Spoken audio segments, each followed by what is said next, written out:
in the smoky back rooms of East Harlem, where whispers carried more weight than bullets, there lived a man who could make or break empires with just a nod. Anthony "Fat Tony" Salerno wasn't just another gangster. He was the last of the old guard, a cigar-chomping kingpin who built an underworld empire worth billions, while the FBI could only prove he made $40,000 a year. But Fortune magazine has just declared him the most powerful crime boss in America, worth over $1 billion. Before we dive into the shadows of old New York, I'm curious, where in the world are you listening from tonight? Drop your city and the time in the comments below. Are you winding down for sleep, starting your morning, or maybe listening during a late-night drive? And if you're here for these deep, atmospheric crime stories that help you relax and escape into history, hit that subscribe button. We've got dozens more untold tales from the golden age of organized crime waiting for you.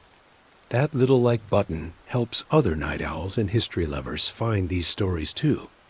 This is the story of Anthony "Fat Tony" Salerno, the man who fooled the government for 40 years, built an invisible empire that touched every skyscraper in Manhattan, and controlled more money than some small countries, all while convincing the world he was just another poor old man from the neighborhood.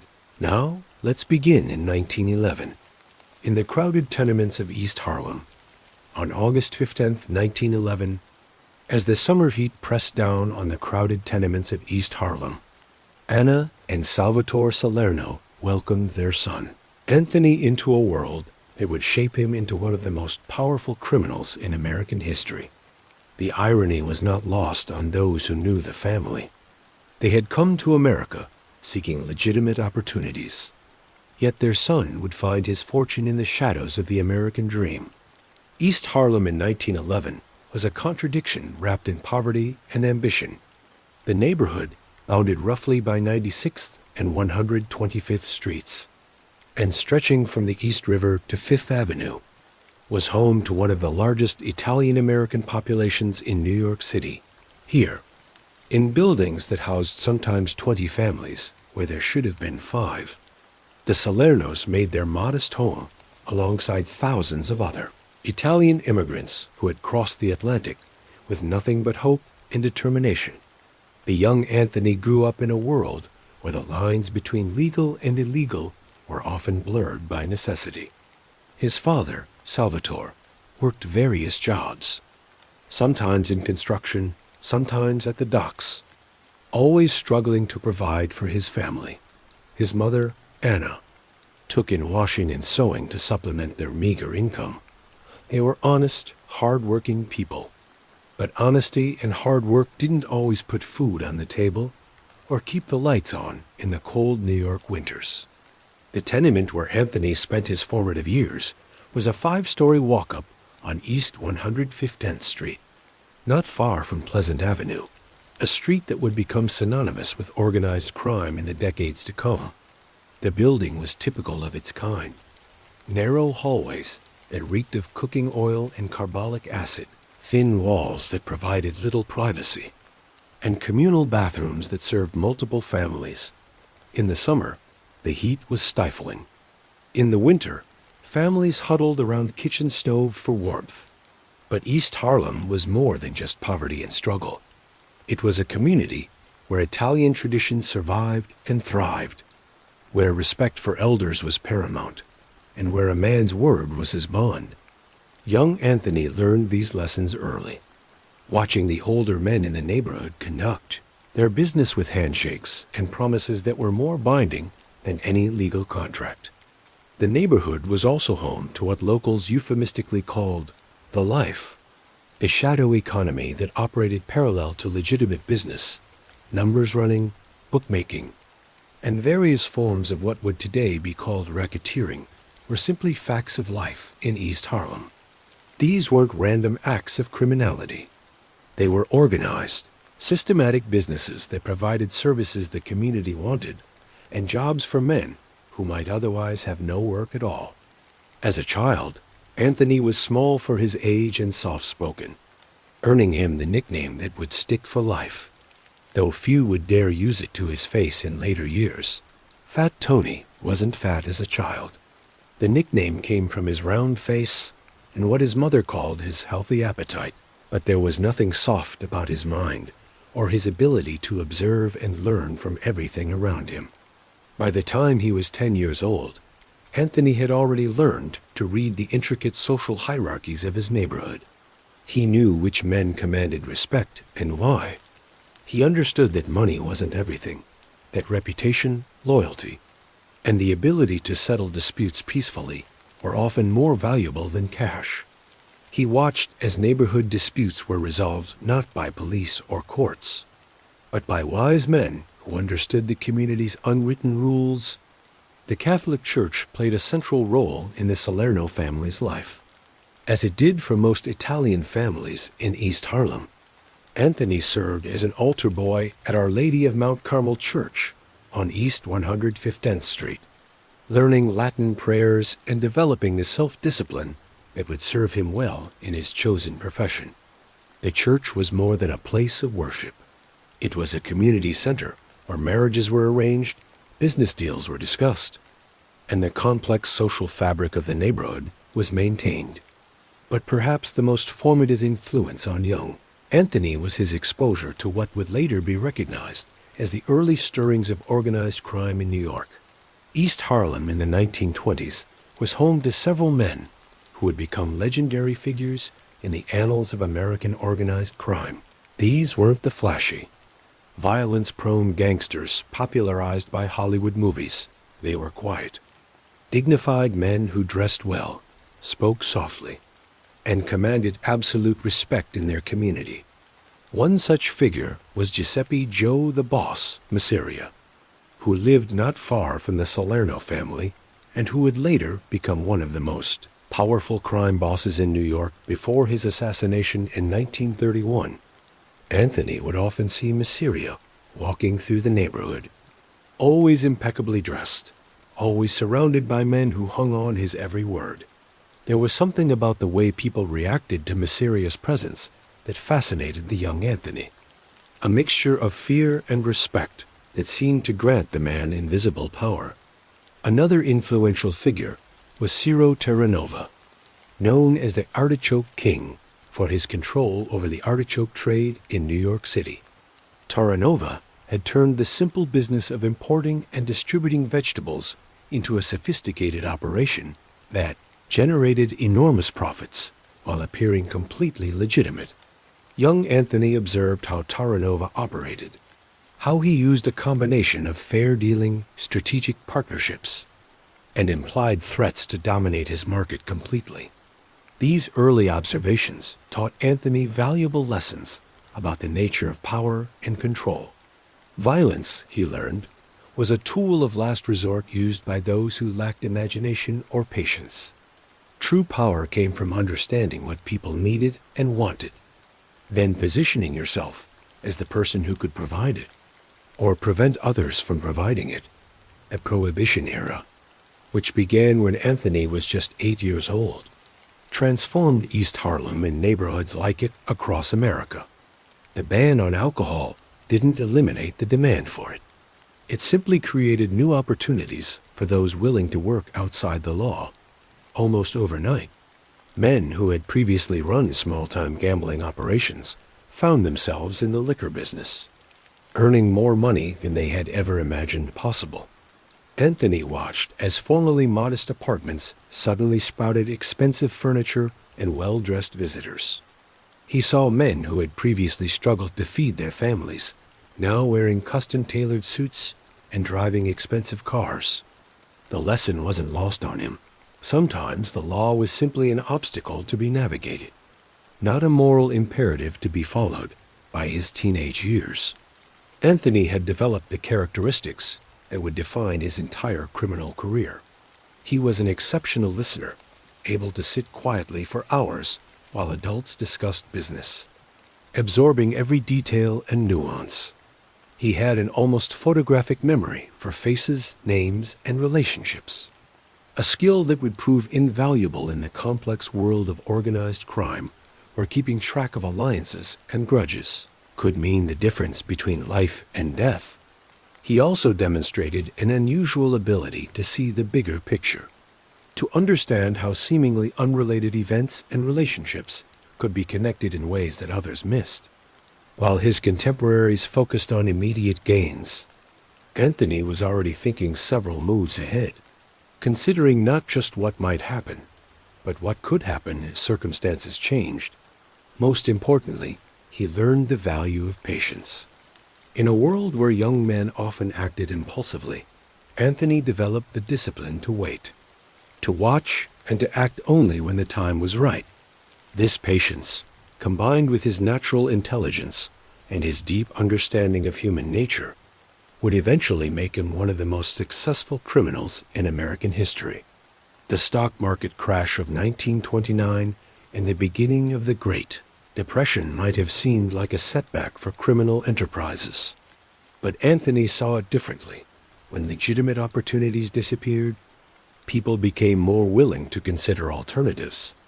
When banks failed and traditional investments became worthless, people turned to gambling and numbers games as both entertainment and desperate hope for financial salvation. As the 1920s ended and the 1930s began, Anthony Salerno was no longer the small, quiet child who had grown up in the tenements of East Harlem. He was becoming a young man with big dreams, careful plans, and the connections necessary to turn both into reality. The foundation for his future empire had been laid in those crowded streets and smoky back rooms, and now it was time to begin building. The transition from the Roaring Twenties to the Depression era, 1930s, marked a crucial period in Anthony Salerno's development from neighborhood observer to active participant in the underworld economy. As legitimate opportunities dwindled and traditional businesses struggled to survive, the underground economy of East Harlem not only survived but thrived, and young Anthony was perfectly positioned to capitalize on the changing times. By 1930, at 19 years old, Anthony had completed his formal education, such as it was in the overcrowded public schools of East Harlem, and faced the same choice confronting thousands of young Italian-American men in his neighborhood. He could seek legitimate employment in an economy that offered few opportunities, or he could apply his considerable talents to the more lucrative, if dangerous, world of organized crime. The choice was made easier by the men who had been watching his development for several years. In the close-knit community of East Harlem, talent was quickly recognized and cultivated, and Anthony's particular combination of intelligence, discretion, and family connections had not gone unnoticed by the neighborhood's most successful criminals.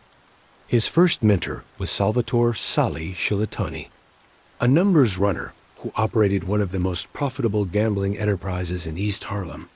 The numbers game, also known as policy, was perfectly suited to the neighborhood's working-class population. For as little as a penny, a player could choose a 3-digit number and hope it would match the winning combination drawn each day.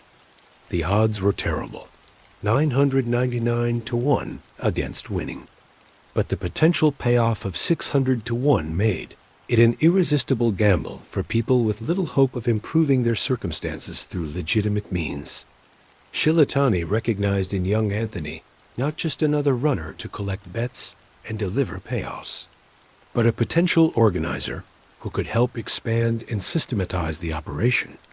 Anthony's first job was simple: memorize the faces, names, and betting patterns of hundreds of regular customers. In an era before sophisticated record-keeping systems, this human database was invaluable for tracking bets, identifying potential problems, and ensuring that the operation ran smoothly. But Anthony's real education came from observing how Giuliani managed the complex relationships that made the numbers game possible. Success required more than just collecting bets and paying winners. It required maintaining good relationships with the police officers who could shut down the operation, the local politicians who could provide protection, the businessmen who allowed numbers runners to operate from their stores, and the community leaders whose approval lent legitimacy to the enterprise. Anthony learned that every relationship was transactional, but not every transaction involved money. Sometimes protection came through providing jobs for a politician's constituents. Sometimes police cooperation was secured by ensuring that certain criminals were arrested when public pressure demanded action. Sometimes community support was maintained by being the neighborhood's unofficial welfare system, providing help to widows, orphans, and families facing emergency expenses. Within 2 years, Anthony had progressed from memorizing faces to managing entire sections of Shilatani's operation. He demonstrated an unusual ability to anticipate problems before they occurred and to devise solutions that satisfied all parties involved. When a rival operator tried to muscle in on their territory, Anthony negotiated a peaceful resolution that actually expanded both operations by identifying previously untapped markets. When police pressure threatened to shut down the game, Anthony developed a system of lookouts and alternate locations that kept the operation running while giving the appearance of compliance with law enforcement demands.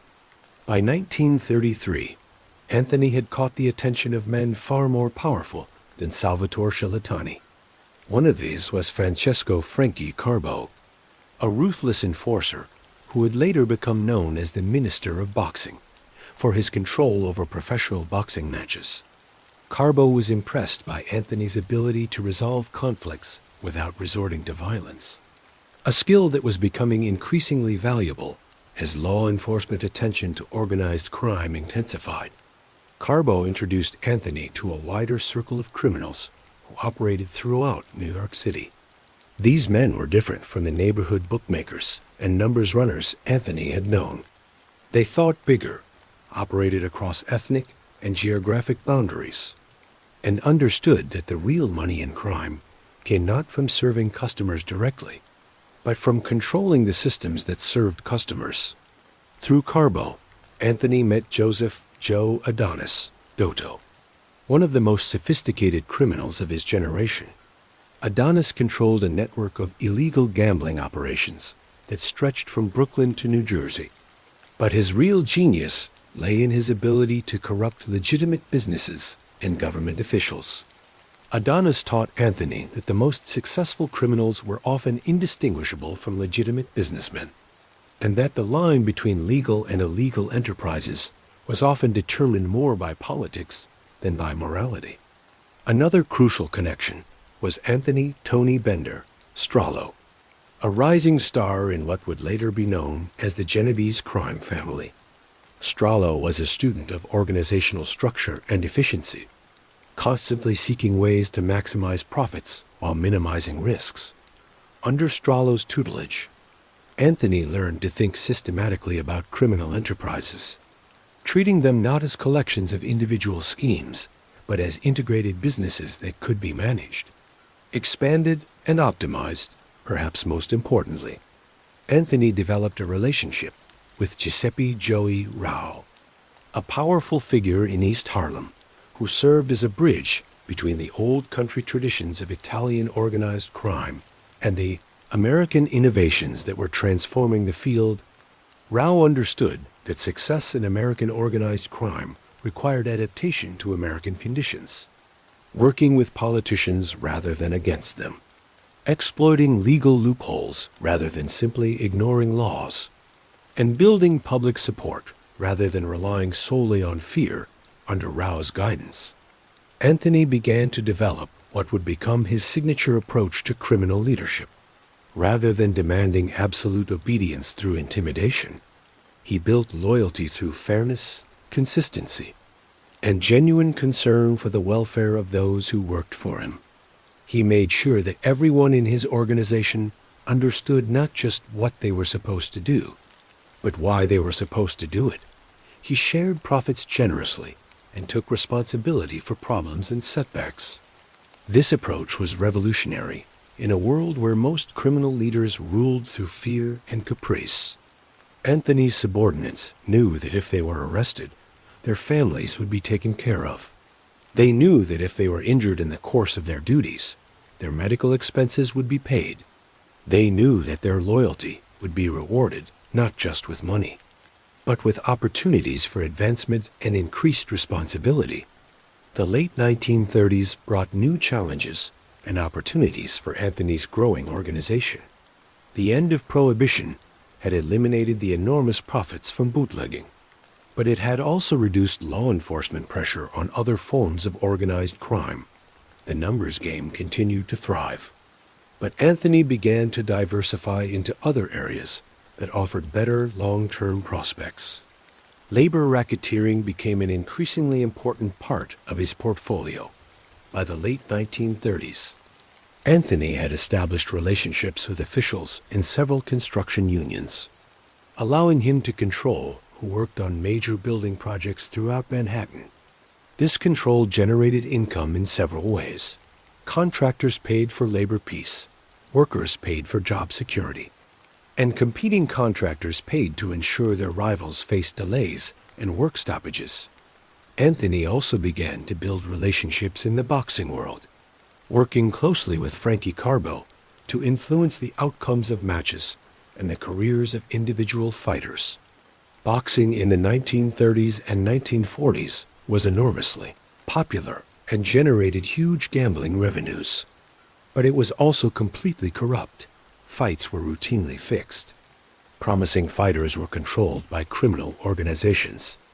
And championship matches were often determined more by business considerations than athletic ability.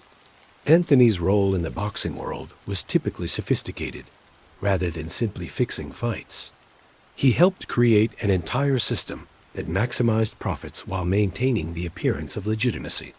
He arranged for promising fighters to be signed by managers he controlled, ensuring that their careers could be directed to serve his interests.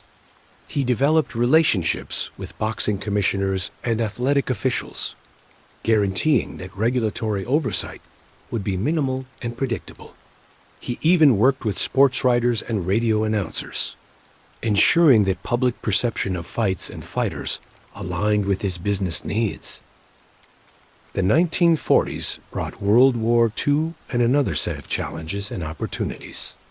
Many of Anthony's younger associates were drafted or enlisted, disrupting established operations and creating openings for expansion. The war economy generated enormous profits in construction, shipping, and manufacturing, all industries where Anthony had developed influence. Perhaps most importantly, the war effort created opportunities for what would later be called patriotic corruption. Anthony's organization helped ensure that construction projects essential to the war effort were completed on time and within budget, even if this required circumventing normal bidding processes and labor regulations. They helped prevent work stoppages that could have disrupted military production, even if this required intimidating union leaders and recalcitrant workers. They helped ensure that military contractors had access to scarce materials and skilled workers, even if this required operating outside normal procurement channels. This wartime collaboration with government officials and legitimate businesses provided Anthony with something more valuable than money: respectability. By the war's end, he had established relationships with politicians, businessmen, and even law enforcement officials who saw him not as a criminal, but as a problem solver who could get things done when normal channels failed. The late 1940s marked Anthony's full emergence as a major figure in New York's organized crime world. His organization now controlled significant gambling operations throughout East Harlem and had expanded into labor racketeering, loan sharking, and various forms of commercial extortion. More importantly, he had built a reputation as a leader who could be trusted to keep agreements, protect subordinates, and resolve conflicts peacefully. But perhaps Anthony's greatest achievement during this period was his development of what intelligence analysts would later call the Salerno method, a systematic approach to building and maintaining criminal enterprises that emphasized long-term stability over short-term profits. Unlike many of his contemporaries who focused on maximizing immediate income, Anthony invested heavily in relationships, infrastructure, and institutional development. He established what amounted to a pension system for retired criminals and the families of those who had been killed or imprisoned. He created a network of legitimate businesses that could provide cover and employment for his associates. He developed relationships with lawyers, accountants, and other professionals who could provide sophisticated legal and financial services. He even established scholarship funds that allowed the children of his associates to attend college and enter legitimate professions. By 1950, as Anthony approached his 40th birthday, he had transformed himself from a neighborhood numbers runner into one of the most powerful and respected criminal leaders in New York City. But this was only the beginning of his ascent to absolute power. The 1950s would bring new challenges, new opportunities, and new tests of the organizational structure he had spent 20 years building. The 1950s marked Anthony Salerno's transformation from a successful neighborhood crime boss into a major player in New York's organized crime hierarchy. This was the decade when he would consolidate his power base, build the relationships that would define his career, and establish the reputation that would eventually make him one of the most feared and respected criminals in America. The Korean War created new opportunities for Anthony's organization, much as World War II had done. Military contracts flowed through New York's construction and shipping industries, and Anthony's influence in the building trades allowed him to profit handsomely from the renewed government spending. But more importantly, the war created a climate of patriotic unity that provided cover for the kinds of business arrangements that might have attracted unwanted attention during peacetime. By 1952, Anthony had established himself as the undisputed boss of illegal gambling operations throughout East Harlem. His numbers game alone was generating an estimated $50,000 per week in gross revenues, equivalent to millions in today's currency. But Anthony understood that success in organized crime wasn't just about making money. It was about building and maintaining the political and social structures that made money-making possible. He invested heavily in what would today be called community relations. His organization sponsored local sports teams, provided scholarships for promising students, and operated what amounted to an informal welfare system for families facing financial hardship. When the city threatened to close a neighborhood playground due to budget cuts, Anthony arranged for the necessary funds to be donated anonymously. When a local church needed a new roof, contractors friendly to his organization somehow found the time and materials to complete the project at cost. These activities weren't purely altruistic. They served important strategic purposes by building community support and demonstrating that Anthony's organization was more effective than legitimate government agencies at solving local problems. They also provided excellent cover for his criminal activities. Law enforcement officials were reluctant to move against a man who was widely seen as a neighborhood benefactor. The mid-1950s brought Anthony to the attention of Vito Genovese, one of the most powerful crime bosses in New York, and the man who would eventually give his name to what became known as the Genovese crime family. Genovese was impressed by Anthony's reputation for reliability and his ability to generate substantial profits without attracting unwanted law enforcement attention. In 1957, Anthony was formally inducted into the Genovese family as a made member, a ceremony that recognized his status as a full partner in the organization rather than merely an associate. The induction took place in the back room of a restaurant on the Lower East Side, with Genovese himself presiding over the traditional ritual of burning saint cards and taking blood oaths of loyalty. But even as he celebrated this recognition, Anthony was planning for a future that would extend far beyond the traditional boundaries of organized crime. He had studied the careers of successful legitimate businessmen and had concluded that the most successful criminals were those who most closely resembled their legal counterparts. This meant thinking strategically about market share, operational efficiency, and long-term growth rather than focusing solely on immediate profits. Throughout the late 1950s, Anthony systematically expanded his operations beyond gambling into areas that offered better long-term prospects. He developed extensive loan sharking operations that provided capital to small businesses throughout East Harlem and the Bronx. Unlike traditional loan sharks, who relied primarily on intimidation to ensure repayment, Anthony's organization provided genuine value to customers by offering capital that was often unavailable through legitimate channels. His loan sharking operation was sophisticated and professional. Interest rates, while high, were clearly stated and consistently applied.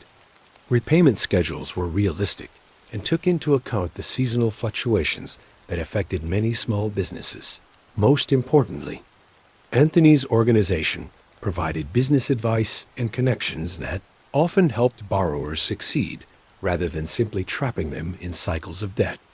This approach generated enormous customer loyalty and attracted borrowers who might otherwise have been able to secure legitimate financing. Restaurant owners, construction contractors, and small manufacturers found that Anthony's organization offered not just capital, but access to suppliers, customers, and skilled workers that could make the difference between success and failure. Labor racketeering became another major source of income and influence during this period. By the early 1960s, Anthony's organization had established relationships with officials in more than a dozen construction unions, giving them effective control over billions of dollars in construction projects throughout the New York metropolitan area.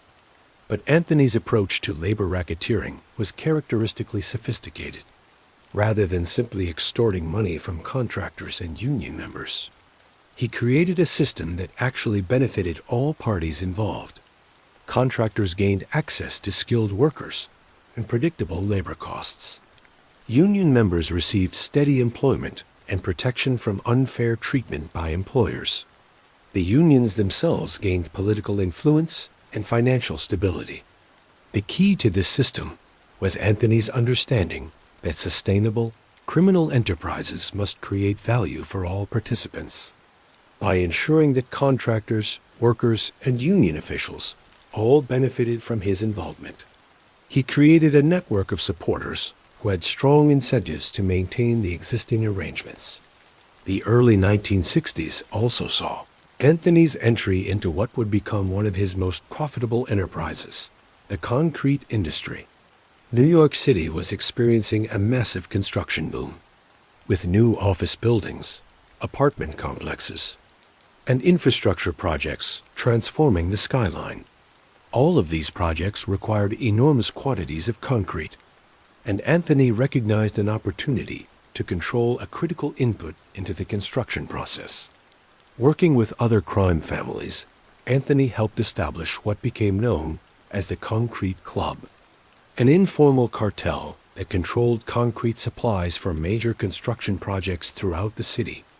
The club's members allocated contracts among themselves, set prices at artificially high levels, and ensured that non-member companies were unable to compete effectively.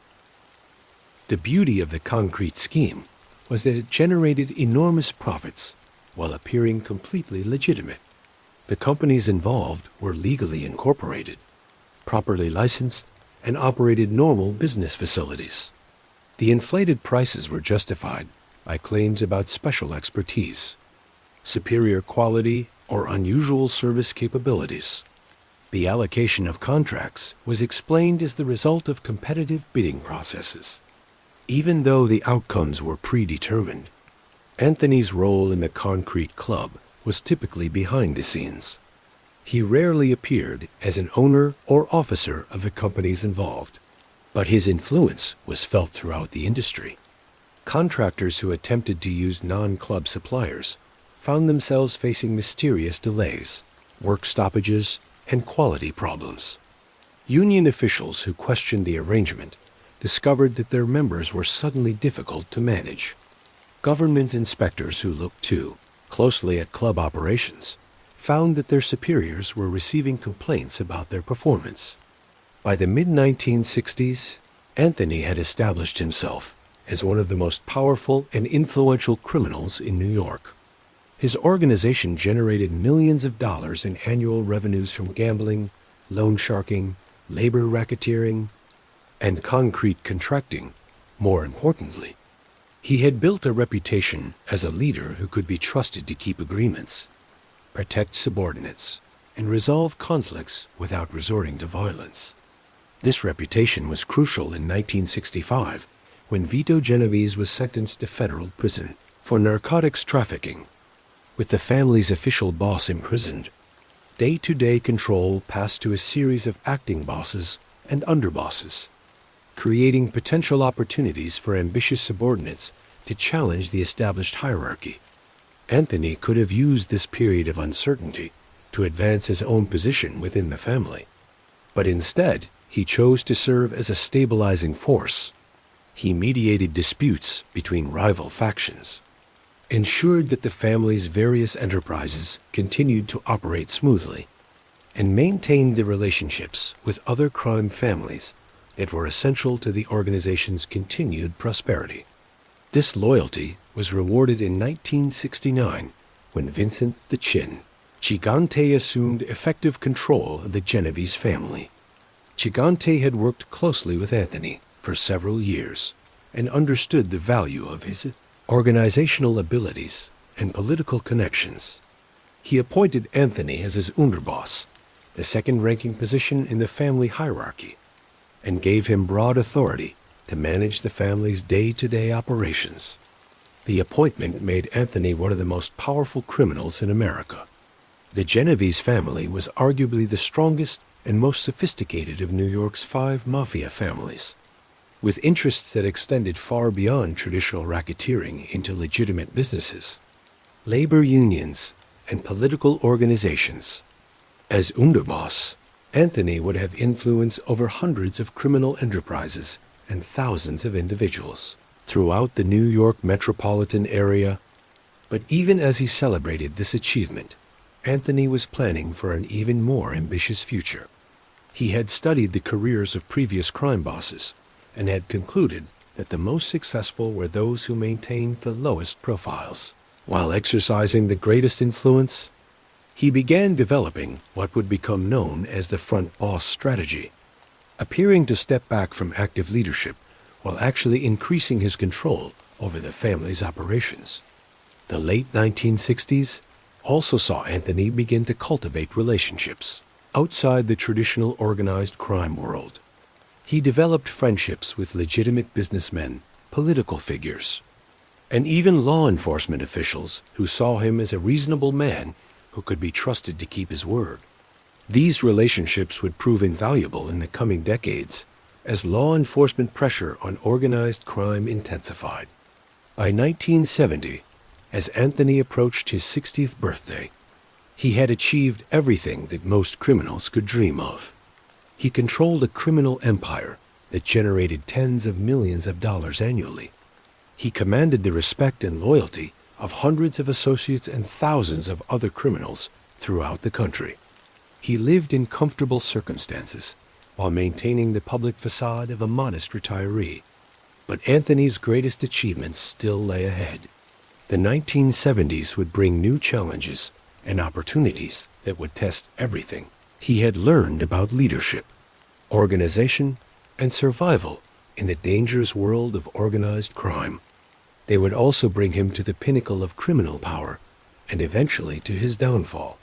The 1970s opened with Anthony Salerno occupying a unique position in the hierarchy of American organized crime. As underboss of the Genovese family, he was officially a second-ranking member of one of the most powerful criminal organizations in the world. But Anthony had grander ambitions than simply serving as someone else's lieutenant, and he had developed a sophisticated strategy for achieving them. The key to Anthony's approach was his understanding that in the modern era of organized crime, visibility was a liability. The old-style crime bosses who courted media attention and flaunted their wealth had become easy targets for law enforcement agencies that were becoming increasingly sophisticated and aggressive.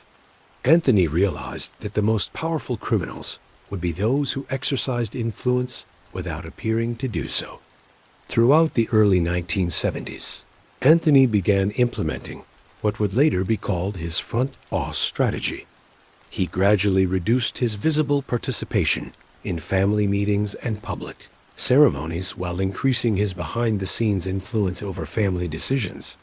He stopped appearing at the social clubs and restaurants where family members traditionally gathered, conducting his business instead through a series of intermediaries and trusted lieutenants.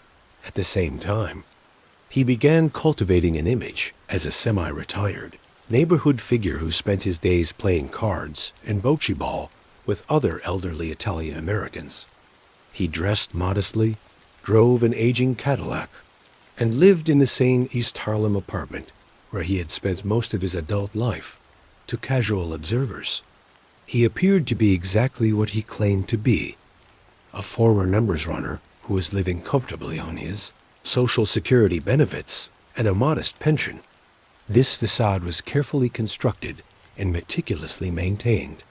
Anthony understood that modern law enforcement relied heavily on surveillance and financial analysis to build cases against organized crime figures. By maintaining the appearance of poverty while actually controlling vast criminal enterprises, he hoped to avoid the kind of scrutiny that had brought down many of his contemporaries. The strategy required tremendous discipline and attention to detail. Anthony's legitimate income, as reported on his tax returns, never exceeded $40,000 per year throughout the 1970s, barely enough to maintain a middle-class lifestyle in expensive New York City. Yet he somehow managed to live very well, owning expensive cars, always registered in other names, dining at the finest restaurants, always as someone else's guest, and traveling extensively, always on business for associates who picked up the expenses. The early 1970s also saw Anthony begin to diversify his criminal portfolio beyond traditional racketeering into areas that offered better long-term prospects.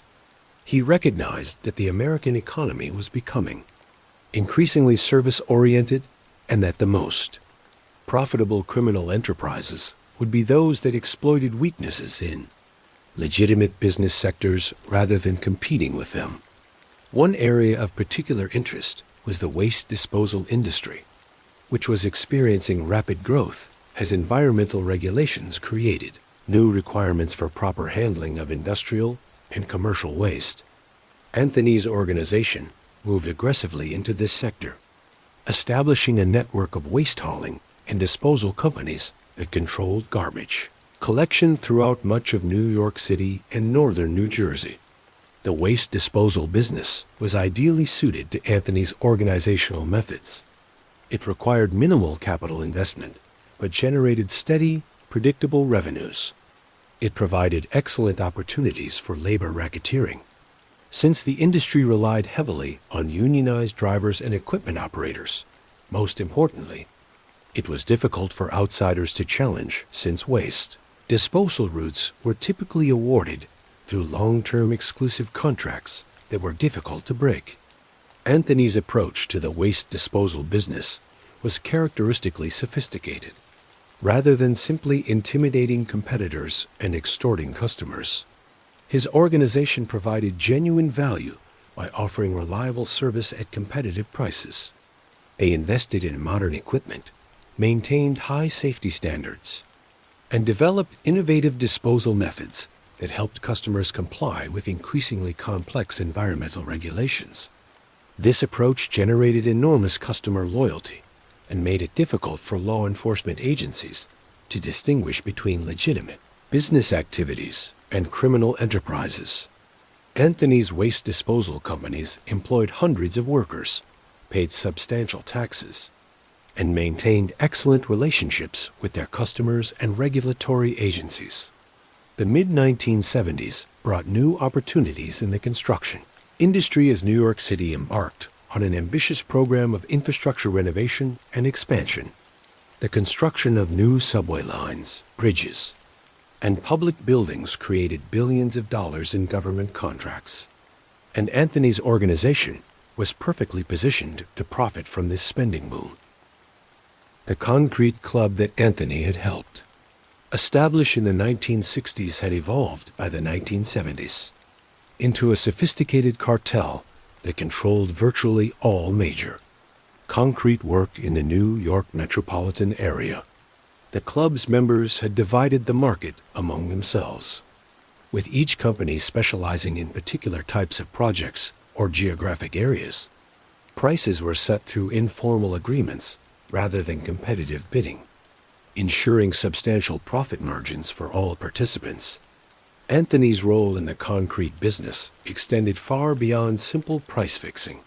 His organization provided labor relations services, ensuring that construction projects proceeded without costly strikes or work slowdowns. They facilitated permit approvals and regulatory compliance, using their political connections to expedite bureaucratic processes that might otherwise delay projects for months or years. They even provided financing for smaller contractors who lacked the capital necessary to undertake major projects. By the late 1970s, Anthony's concrete operations were generating an estimated $100 million annually in revenues. More importantly, they provided him with enormous influence over the physical development of New York City. Major construction projects required his approval, either explicit or implicit. Architects and engineers sought his input on project designs. Even government officials found it useful to consult with him about the feasibility and cost of proposed construction projects. The 1970s also saw Anthony's emergence as a major figure in professional boxing, working closely with his longtime associate Frankie Carbo to control virtually every aspect of the sport. Their organization managed promising fighters, promoted championship matches, and influenced the decisions of boxing commissioners and athletic officials throughout the country. Boxing in the 1970s was enormously popular and generated huge revenues from television contracts, ticket sales, and gambling, but it was also completely corrupt, with fight outcomes routinely predetermined and championship matches awarded based on business considerations rather than athletic merit. Anthony's organization played a central role in this system, controlling not just individual fights, but the entire structure of professional boxing. Their influence extended from the gym level, where promising amateurs were recruited and developed, to the championship level, where title fights were arranged to maximize profits for all involved parties. They controlled managers who guided fighters' careers, promoters who arranged matches, and even television executives who determined which fights would be broadcast to national audiences. Anthony's approach to boxing was typically long-term and strategic, rather than simply fixing individual fights for immediate gambling profits. His organization worked to build and maintain public interest in boxing as entertainment. They ensured that fights were competitive enough to be exciting, even when outcomes were predetermined. They created compelling narratives around individual fighters and rivalries that captured public imagination. They even worked with sports writers and broadcasters to shape media coverage in ways that enhanced the sport's popularity. The late 1970s brought Anthony to the pinnacle of his criminal career.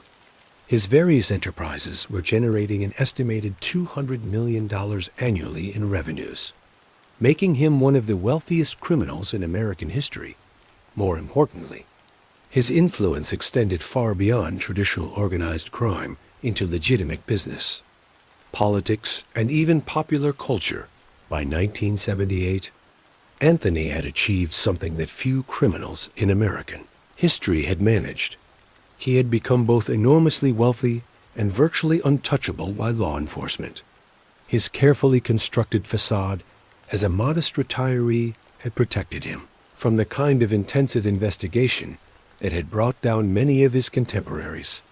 His diversified criminal portfolio ensured that the loss of any single enterprise wouldn't threaten his overall position. His extensive political and business connections provided multiple layers of protection against law enforcement pressure. But perhaps most importantly, Anthony had achieved something even rarer: genuine respect from both the criminal underworld and the legitimate establishment Other crime bosses sought his advice and approval for major decisions. Legitimate businessmen valued his ability to resolve disputes and facilitate complex transactions. Even law enforcement officials, while they suspected his true role, acknowledged his reputation for keeping his word and avoiding unnecessary violence. The late 1970s also saw Anthony begin planning for what he assumed would be his eventual retirement from active criminal leadership. He had watched too many of his contemporaries make the mistake of staying too long in positions of power, eventually falling victim to younger, more ambitious rivals or increasingly sophisticated law enforcement techniques. Anthony's retirement planning was characteristically thorough and strategic. He began identifying and grooming potential successors who could maintain his organization's operations while protecting his interests. He diversified his assets into legitimate investments that could provide income without requiring active management. He even began developing relationships with law enforcement officials who might be willing to provide protection in exchange for information about his rivals and competitors. But retirement would have to wait. The early 1980s would bring new challenges that would test everything Anthony had learned about leadership, organization, and survival in the dangerous world of organized crime. They would also bring him to the absolute peak of criminal power and set the stage for his eventual downfall. The year 1981 marked a watershed moment in Anthony Salerno's criminal career and in the history of American organized crime. With the death of Frank Thierry, the official boss of the Genovese family, Anthony found himself positioned to assume formal control of one of the most powerful criminal organizations in the world. But true to his sophisticated understanding of power and publicity, he chose a different path, one that would make him arguably the most influential crime boss in American history, while maintaining the facade that had protected him for decades.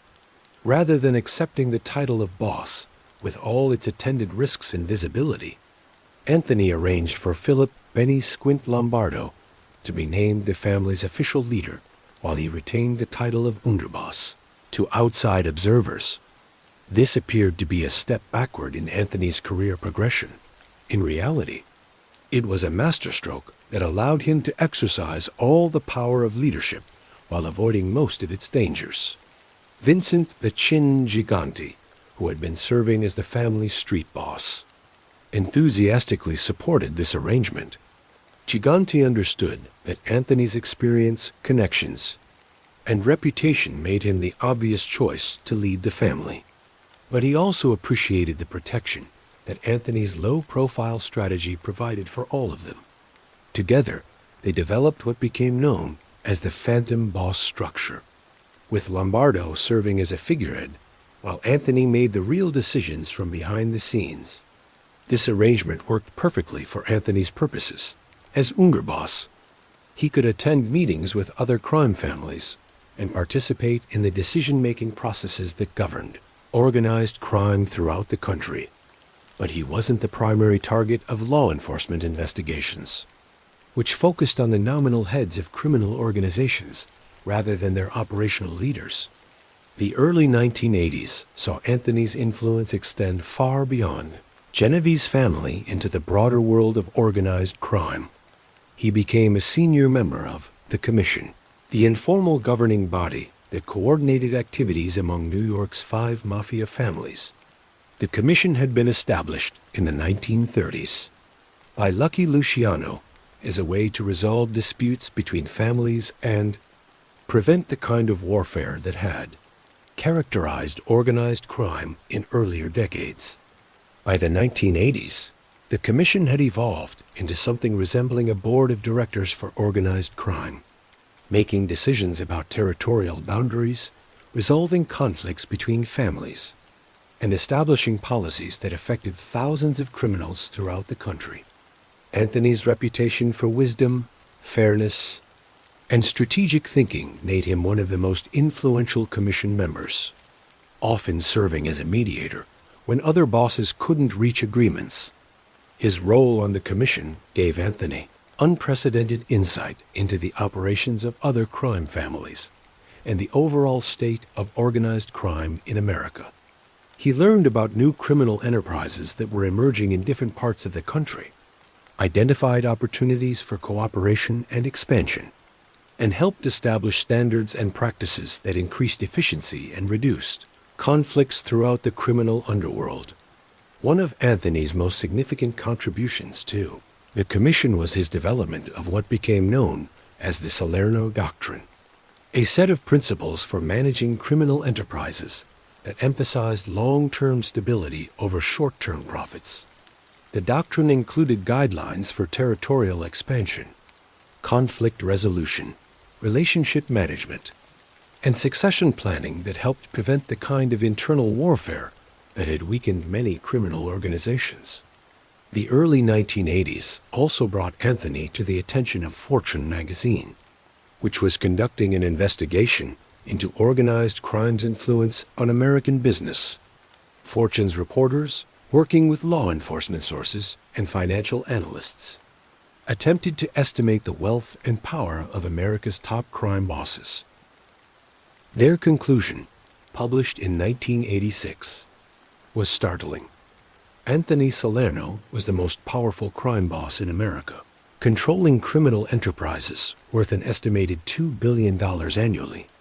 The Fortune article, titled "The 50 Biggest Mafia Bosses," placed Anthony at the top of a list that included some of the most notorious criminals in American history.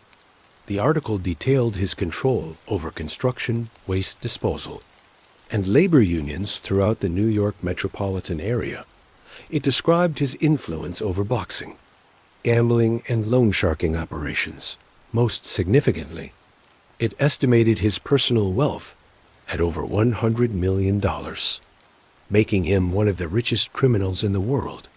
But even as Fortune was describing his vast wealth and influence, Anthony maintained his carefully constructed facade of modest circumstances. His official income, as reported to the Internal Revenue Service, remained around $40,000 per year, barely enough to maintain a middle-class lifestyle. He continued to live in his modest East Harlem apartment, drive aging automobiles, and dress like a retired working man rather than a criminal kingpin. This contradiction between his actual wealth and his reported income became a source of fascination for law enforcement agencies, which began intensive investigations into Anthony's finances. FBI agents and IRS investigators spent thousands of hours trying to trace the flow of money through his various enterprises, hoping to find evidence that could be used to prosecute him for tax evasion or other financial crimes. Their task was made extraordinarily difficult by Anthony's sophisticated money management systems. His organization employed teams of accountants, lawyers, and financial advisors who ensured that criminal revenues were carefully laundered through legitimate businesses before reaching Anthony personally. Money flowed through a complex network of shell companies, overseas accounts, and legitimate investments that made it virtually impossible to establish direct connections between Anthony and specific criminal activities. The concrete business remained Anthony's most profitable and influential enterprise throughout the early 1980s. The Concrete Club had evolved into a sophisticated cartel that controlled virtually all major construction projects in the New York metropolitan area. Club members had divided the market geographically and by project type, ensuring that each company maintained substantial profit margins while avoiding the kind of competitive bidding that might attract regulatory attention. Anthony's role in the concrete business extended far beyond simple price fixing. His organization provided what amounted to construction management services, coordinating the complex relationships between contractors, unions, suppliers, and government agencies that were necessary to complete major projects. They ensured that permits were approved quickly, that labor disputes were resolved efficiently, and that projects proceeded on schedule despite the bureaucratic obstacles that typically plagued large construction efforts. The success of this approach was evident in the transformation of New York City's skyline during the early 1980s. Major construction projects that might have taken years to complete in other cities were finished in months in New York, thanks in large part to the coordination provided by Anthony's organization. The Trump Tower, completed in 1983, became a symbol of this new efficiency and of Anthony's influence over the city's construction industry. Donald Trump, the tower's developer, would later acknowledge that completing the project required working with concrete suppliers who were connected to organized crime. While Trump claimed to have no choice in the matter, the reality was that Anthony's organization provided genuine value by ensuring that the project proceeded without the delays and cost overruns that plagued many construction efforts. The early 1980s also saw Anthony's influence extend into new areas of criminal activity. The growth of international trade created opportunities for sophisticated smuggling operations, and Anthony's organization moved aggressively into the importation of drugs, stolen goods, and contraband merchandise. Their operations were typically large-scale and professional, involving cargo ships, trucking companies, and warehouse facilities that could handle enormous quantities of illegal merchandise.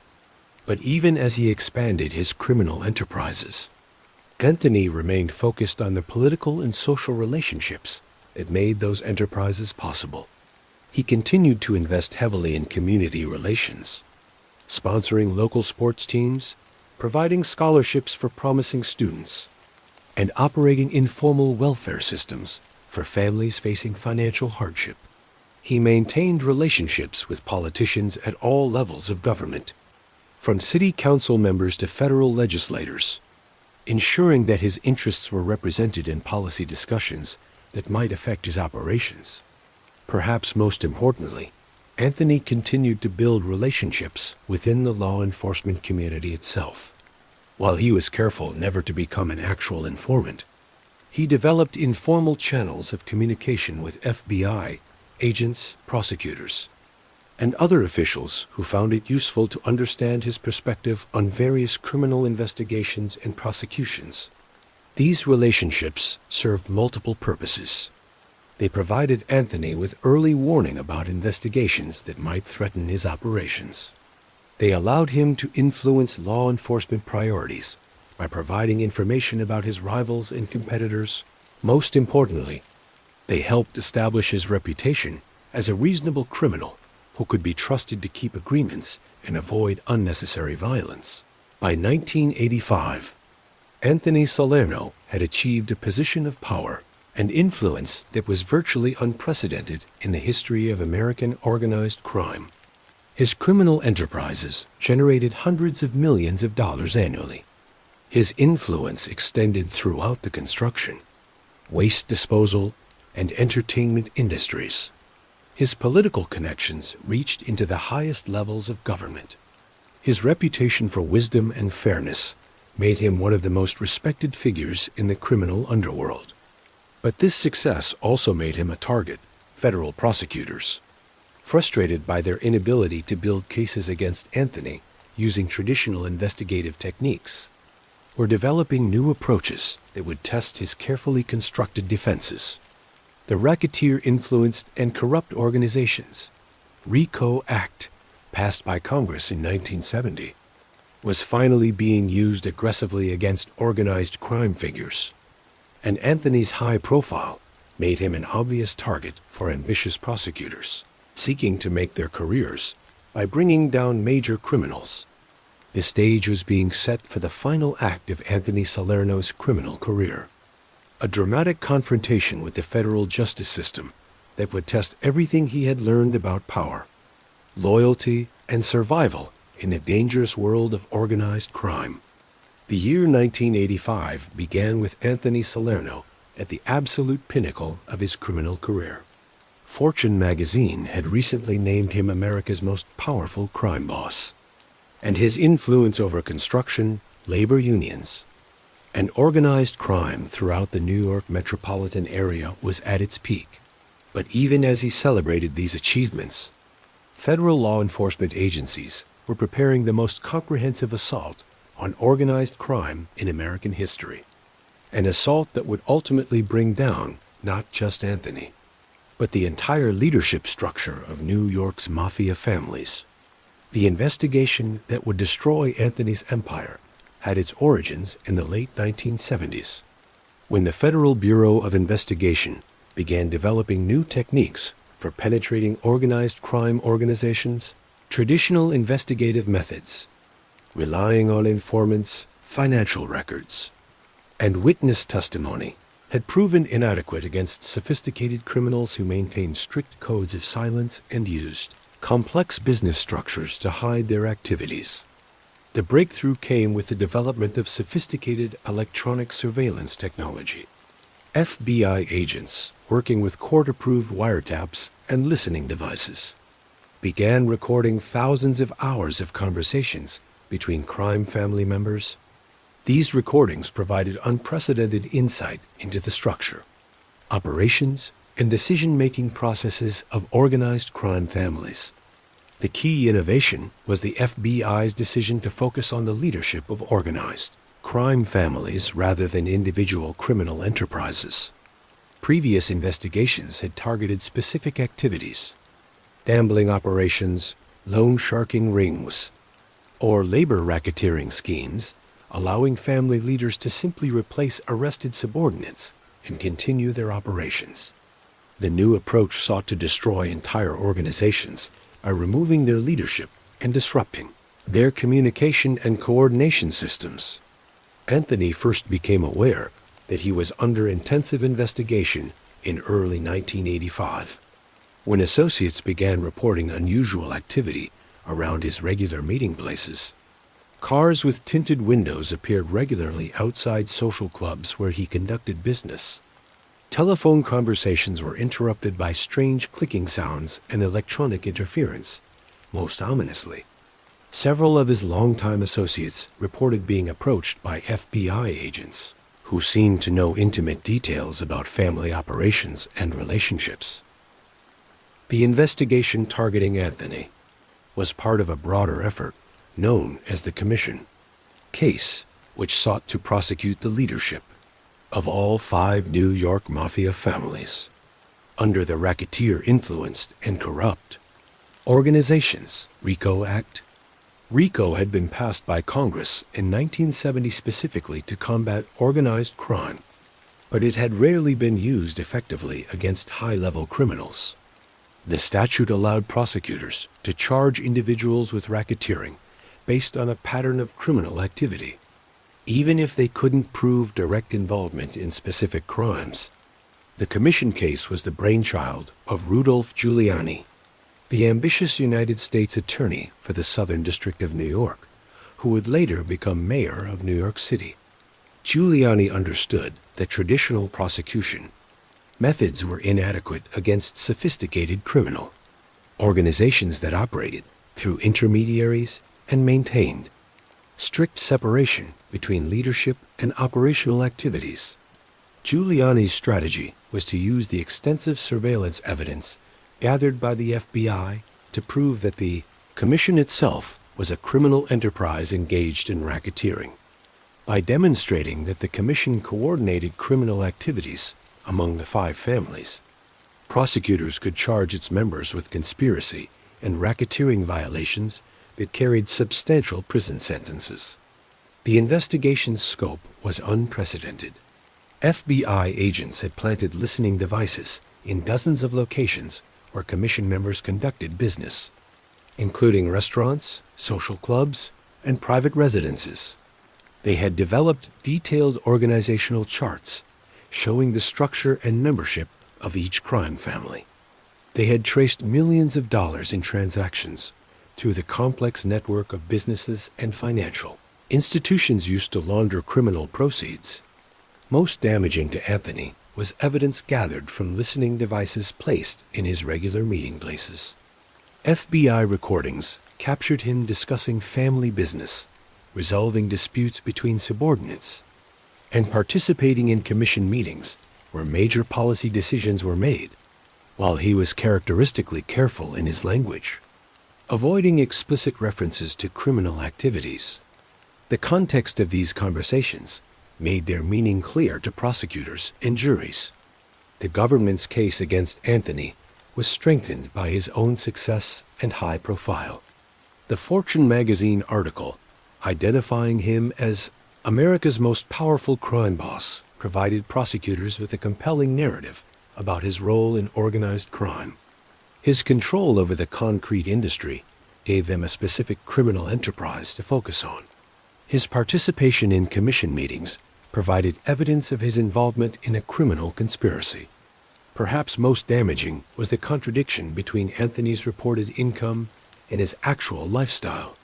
Government investigators had documented his ownership of expensive automobiles, jewelry, and real estate that were inconsistent with his claimed annual income of $40,000, while Anthony had been careful to avoid direct ownership of these assets. Investigators were able to establish his control over them through family members and associates. The government's investigation also benefited from the cooperation of several former organized crime members who had decided to testify against their former associates. While Anthony had been careful to maintain loyalty among his immediate subordinates, the broader world of organized crime included individuals who were willing to provide information to law enforcement in exchange for reduced sentences or protection from retaliation. One particularly damaging witness was Joseph Joe Cargo Valachi, a former Genovese family member who had been cooperating with law enforcement since the early 1960s. While Valachi had never worked directly for Anthony, his testimony provided prosecutors with detailed information about the structure and operations of the Genovese family that corroborated evidence gathered through surveillance. Another significant cooperation came from members of other crime families who had been arrested in related investigations. These individuals provided information about commission, meetings, and decisions that helped prosecutors establish the scope and nature of the criminal conspiracy they were attempting to prove. As the government's investigation intensified throughout 1985, Anthony faced increasingly difficult decisions about how to respond. His lawyers advised him that the government's case was strong and that he should consider negotiating a plea agreement that might result in a reduced sentence. But Anthony understood that any cooperation with law enforcement would destroy his reputation and potentially endanger his family and associates. Instead, he chose to fight the charges while taking steps to protect his organization and assets. He began transferring control of various criminal enterprises to trusted subordinates, ensuring that his arrest wouldn't disrupt their operations. He moved assets into accounts and properties that would be difficult for government investigators to locate or seize. Most importantly, he began preparing his family and organization for his potential absence.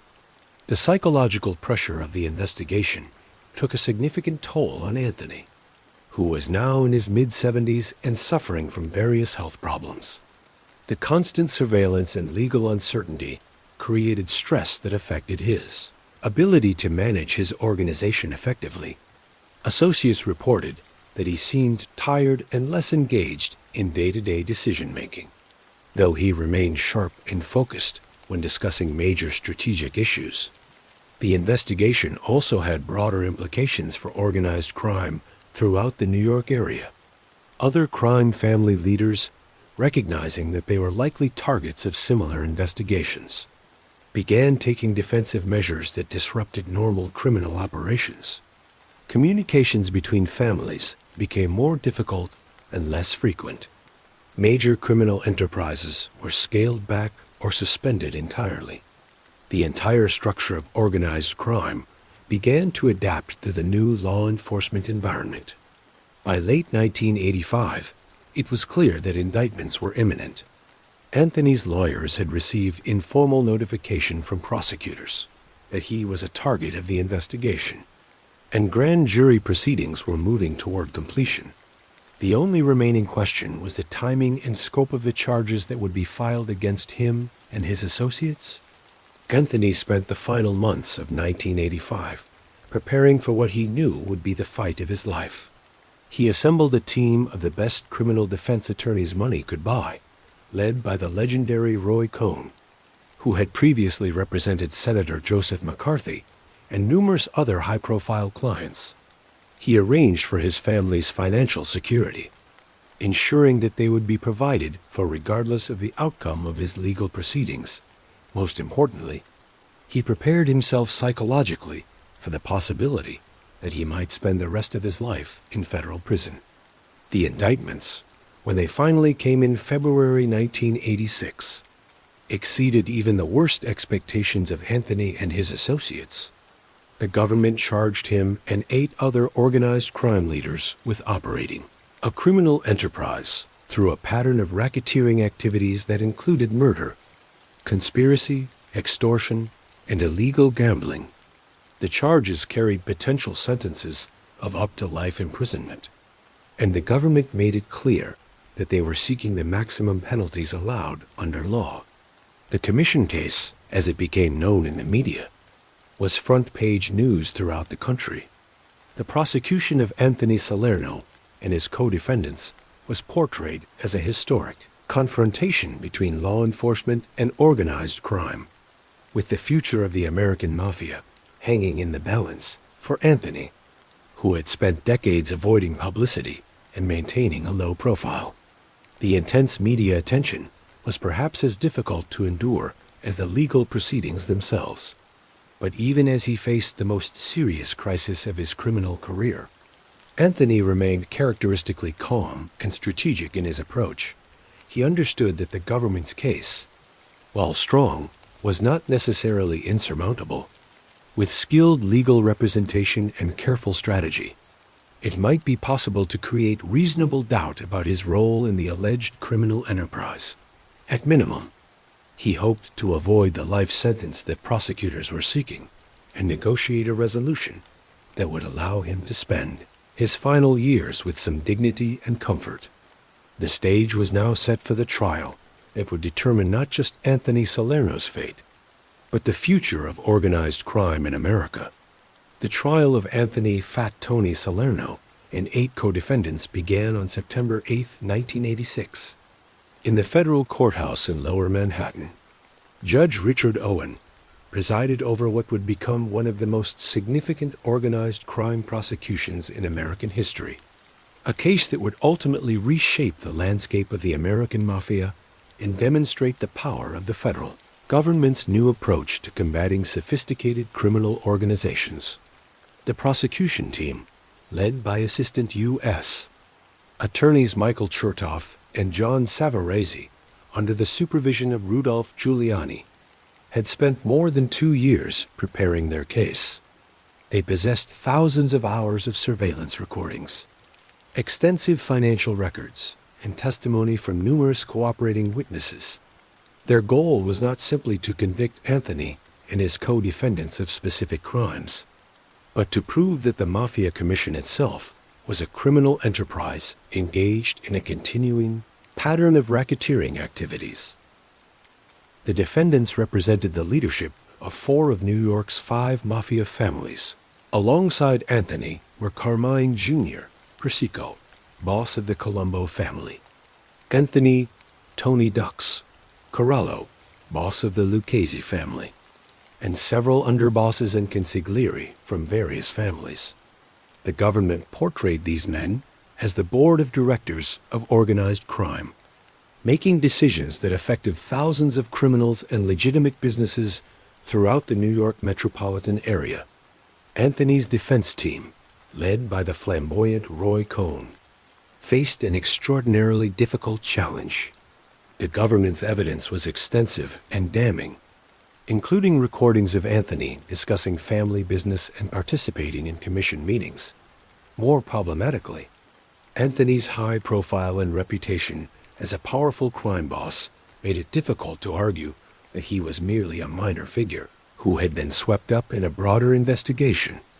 Cohn's strategy was to challenge the government's interpretation of the evidence, while portraying Anthony as an elderly man whose involvement in any criminal activities was minimal and declining. He argued that the surveillance recordings captured nothing more than the conversations of old friends, discussing neighborhood gossip and reminiscing about the past. He characterized the government's case as an attempt to criminalize association and conversation, rather than proving actual criminal conduct. The prosecution's opening statement, delivered by Michael Chertoff, painted a dramatically different picture. Chertoff described the commission as the board of directors of organized crime, with Anthony serving as one of its most powerful and influential members. He promised to present evidence showing that the defendants had used violence, intimidation, and corruption to control vast criminal enterprises worth hundreds of millions of dollars. The heart of the government's case was the extensive surveillance evidence gathered by the FBI over several years.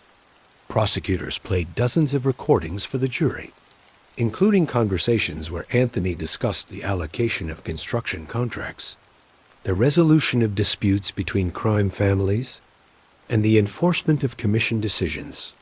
While Anthony was characteristically careful in his language, the context of these conversations made their criminal nature apparent to jurors. One particularly damaging recording captured Anthony discussing the concrete business with associates, explaining how contracts were allocated among commission-approved companies and how competitors were excluded from major projects.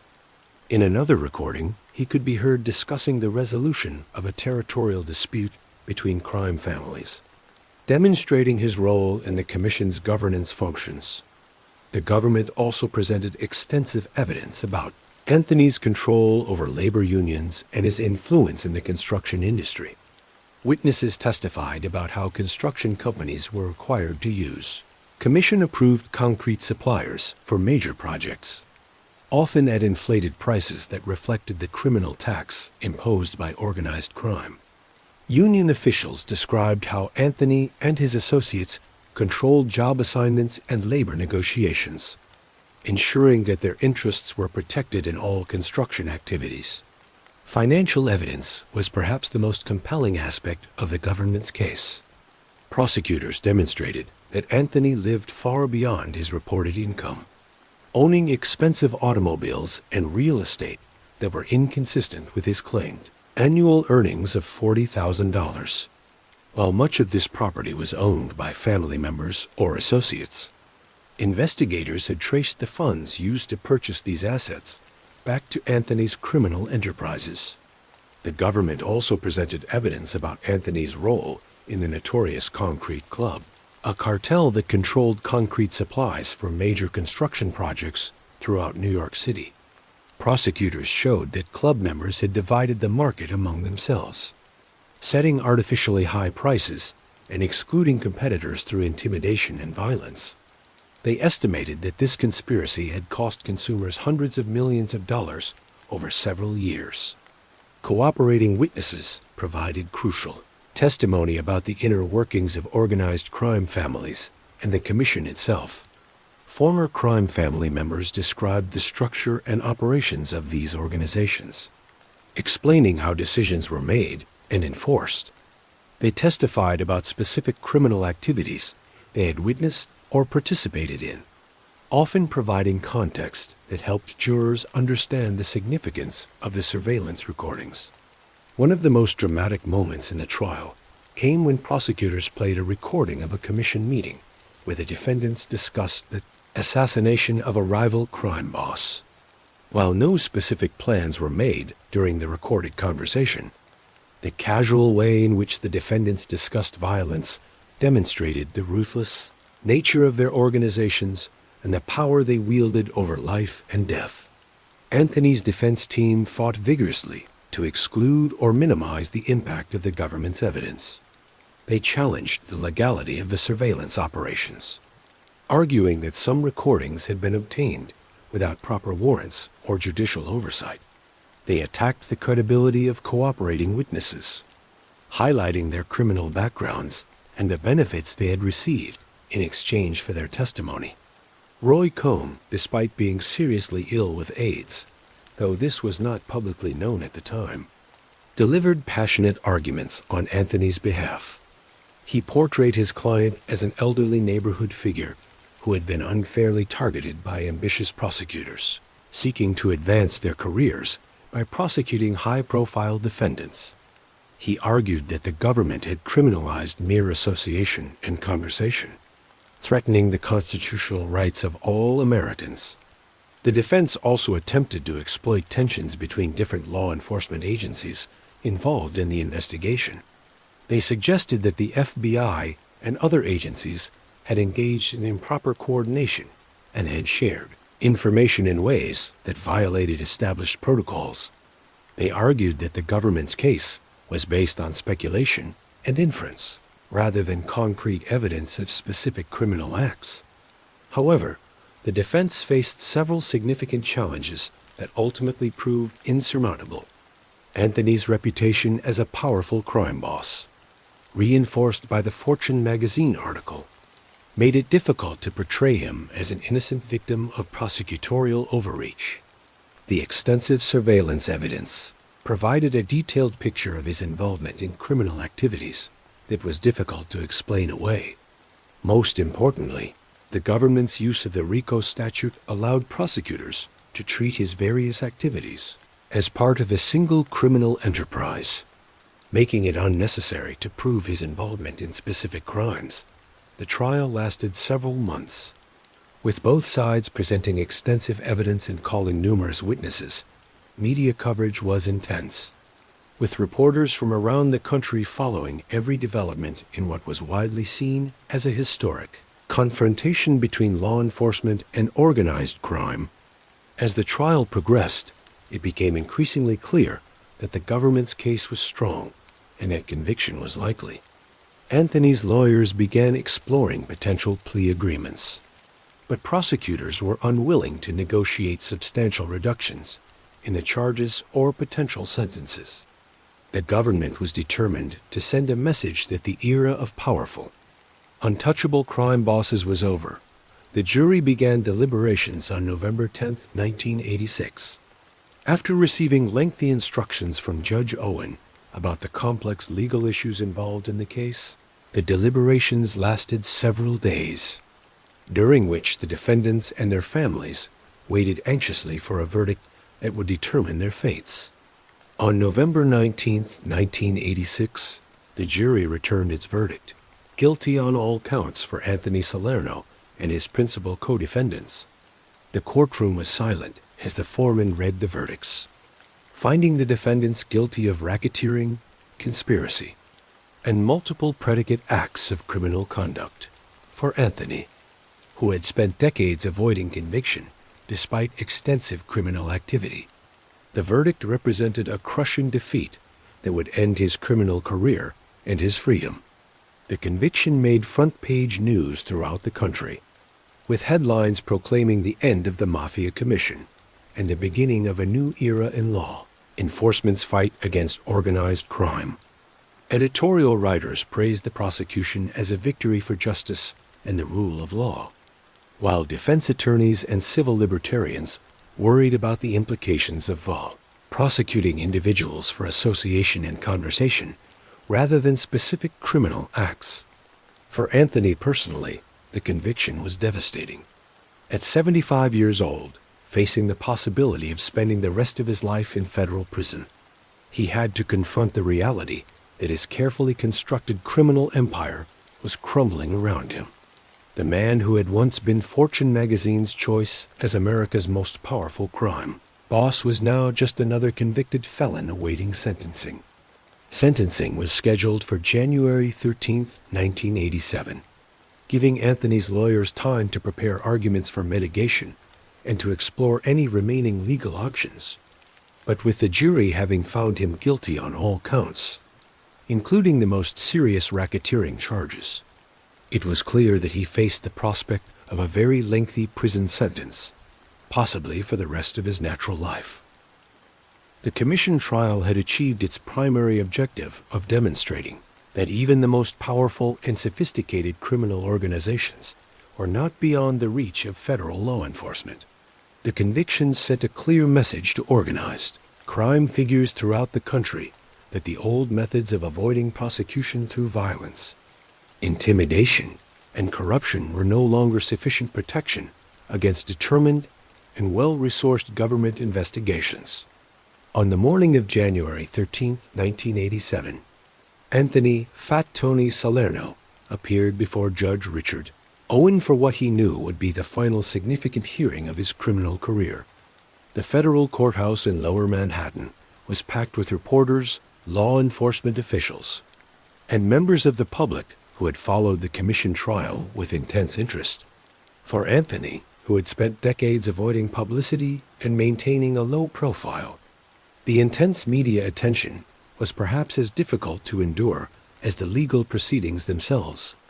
Judge Owen had spent considerable time reviewing the extensive pre-sentence reports prepared by federal probation officers, which detailed not only Anthony's criminal activities, but also his personal history, family circumstances, and health conditions.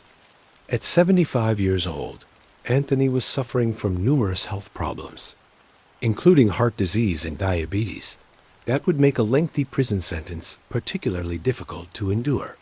The prosecution, led by Michael Chertoff, argued forcefully for the maximum sentence allowed under federal guidelines. Chertoff characterized Anthony as the leader of a criminal organization that had terrorized legitimate businesses, corrupted labor unions, and cost consumers hundreds of millions of dollars through various racketeering schemes. He argued that Anthony's age and health problems should not excuse him from facing the full consequences of his criminal conduct. "Your Honor," Chertoff told the court, "the defendant before you is not a harmless elderly man who got caught up in circumstances beyond his control. He is one of the most powerful and influential criminals in American history. A man who built and controlled a vast criminal empire that corrupted entire industries and affected the lives of millions of honest citizens. The sentence imposed in this case must reflect the enormous scope and severity of his criminal conduct." Anthony's defense team, still led by Roy Cohn despite his deteriorating health, argued for leniency based on their client's age, medical conditions, and lack of violent criminal history. They emphasized that Anthony had never been convicted of murder or other violent crimes, portraying him as a businessman who had operated in gray areas of the law rather than a dangerous criminal who posed a threat to public safety. "Your Honor," Cohn argued, "my client is a 75-year-old man in failing health who poses no danger to anyone. He has been portrayed by the government as some kind of criminal mastermind, but the evidence shows that he is simply an elderly neighborhood figure who got caught up in the government's campaign to destroy organized crime." A lengthy sentence in this case would amount to a death sentence for a man whose only real crime was associating with the wrong people and conducting business in ways that may have technically violated federal laws. When given the opportunity to address the court directly, Anthony rose slowly from his seat, leaning heavily on a cane that had become necessary due to his declining health. For a man who had once commanded absolute respect and fear throughout the criminal underworld, his physical frailty was evident to everyone in the courtroom. "Your Honor," Anthony said, in a voice that was still strong despite his age, "I have lived my entire life in East Harlem, trying to provide for my family and help my community. I am not the man the government has portrayed me to be. I am not a killer or a terrorist. I am an old man who made some mistakes and associated with people I probably shouldn't have associated with. I ask for your mercy and consideration of my age and health conditions." Judge Owen listened carefully to all arguments before delivering his sentence. He acknowledged Anthony's age and health problems, but emphasized the seriousness of his crimes and his leadership role in organized crime activities. The judge noted that Anthony had spent decades evading prosecution for criminal conduct that had caused enormous harm to legitimate businesses and honest citizens. "Mr. Salerno," Judge Owen said, "you have been convicted of leading one of the most sophisticated and influential criminal organizations in American history. Your crimes were not the product of desperation or need, but of greed and a desire for power and control. While I have considered your age and health conditions, I cannot ignore the enormous scope and impact of your criminal conduct. The sentence of this court must reflect the seriousness of your crimes and serve as a deterrent to others who might be tempted to follow in your footsteps. Judge Owen then pronounced the sentence that would effectively end Anthony's life as a free man: 100 years in federal prison and a fine of $240,000. The sentence was among the longest ever imposed on an organized crime figure and ensured that Anthony would spend the remainder of his life behind bars. But Anthony's legal troubles were far from over. Even as he was processing the devastating sentence in the commission case, federal prosecutors were preparing additional charges related to his control of the concrete industry. In 1988, he was convicted in a separate trial for his role in the concrete club conspiracy and sentenced to an additional 70 years in federal prison. The additional conviction and sentence were largely symbolic, since Anthony was already facing a life sentence from the commission case. But prosecutors wanted to ensure that there could be no possibility of successful appeals or early release that might allow him to return to criminal activities. The concrete case also allowed the government to seize additional assets and demonstrate the breadth of Anthony's criminal empire. Anthony's appeals of both convictions were unsuccessful. Federal appellate courts upheld the convictions and sentences, finding that the government had presented sufficient evidence to support the jury's verdicts and that the sentences were within appropriate federal guidelines. The Supreme Court declined to review the cases, effectively ending Anthony's legal options for overturning his convictions. The transition to federal prison was difficult for a man who had spent his entire adult life in positions of power and influence.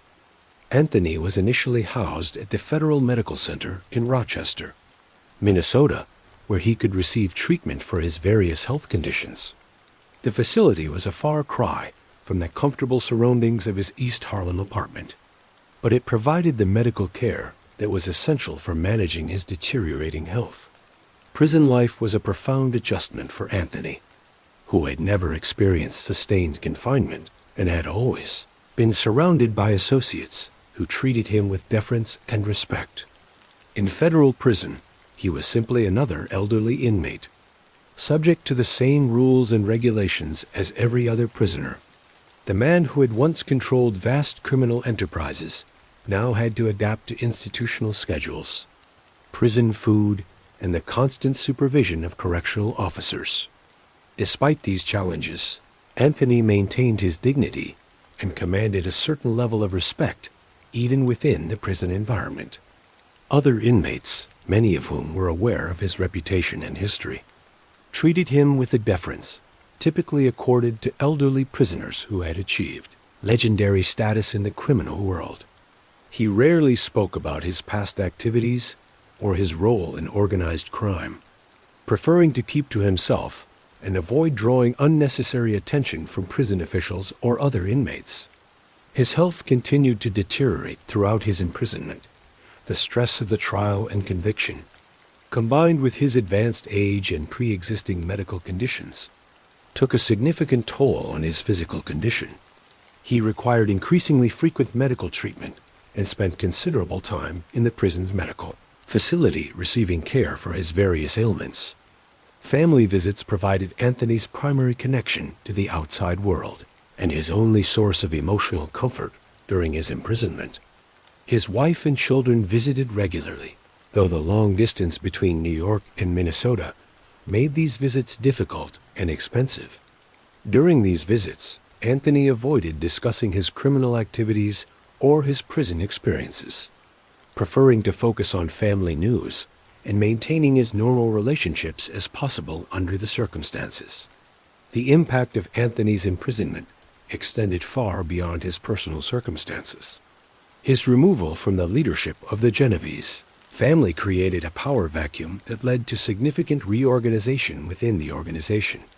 Vincent the Chin Gigante, who had been Anthony's longtime associate and collaborator, assumed greater control over family operations. But the loss of Anthony's experience and connections was felt throughout the organization.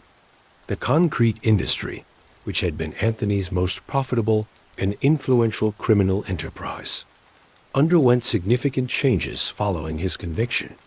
Government investigations and prosecutions disrupted the cartel arrangements that had controlled major construction projects, allowing legitimate competition to return to the industry for the first time in decades. Construction costs decreased as competitive bidding replaced the artificial price controls that had been maintained by the concrete club. The broader impact of Anthony's conviction on organized crime was even more significant. The commission trial had demonstrated that federal law enforcement agencies possessed the tools and determination necessary to dismantle even the most sophisticated criminal organizations. Other crime family leaders, recognizing that they were potentially vulnerable to similar prosecutions, began modifying their operations and reducing their profiles to avoid law enforcement attention. The success of the commission case also encouraged federal prosecutors throughout the country to pursue similar RICO prosecutions against organized crime figures. The precedent established by Anthony's conviction provided a blueprint for attacking criminal organizations as enterprises rather than focusing on individual criminal acts, leading to a wave of successful prosecutions that significantly weakened organized crime throughout the United States.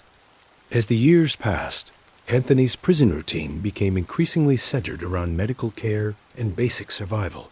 His diabetes required careful management and regular monitoring, while his heart condition necessitated ongoing cardiac care that was sometimes difficult to provide in a prison setting. He spent much of his time reading, writing letters to family members, and reflecting on the choices that had led to his current circumstances. Prison officials noted that Anthony was a model prisoner who followed institutional rules and avoided conflicts with other inmates or staff members. His advanced age and poor health made him unlikely to pose security risks, and his quiet demeanor helped him avoid the attention that sometimes created problems for high-profile inmates. He participated minimally in prison activities and programs, preferring to maintain his privacy and dignity as much as possible under institutional constraints. The changing landscape of organized crime during Anthony's imprisonment was a source of both satisfaction and sadness for him. On one hand, he could take some pride in the fact that his organizational methods and leadership principles had created criminal enterprises that continued to operate successfully even after his removal. On the other hand, he recognized that the world he had known and dominated was disappearing, replaced by different types of criminal organizations that operated according to different principles and methods. By 1990, Anthony's health had deteriorated to the point where prison officials were concerned about his ability to survive much longer in institutional custody. His heart condition had worsened significantly, requiring frequent hospitalization and intensive medical treatment. His diabetes had become more difficult to control, leading to complications that affected his mobility and overall physical condition. Despite his declining health, Anthony maintained his mental sharpness and continued to follow developments in the outside world through newspapers, television, and family visits.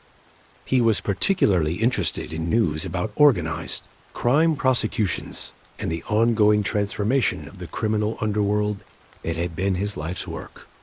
The final phase of Anthony's life was marked by a gradual withdrawal from even the limited social interactions available in prison. He spent increasing amounts of time alone in his cell, reading, writing, or simply reflecting on his long and eventful life.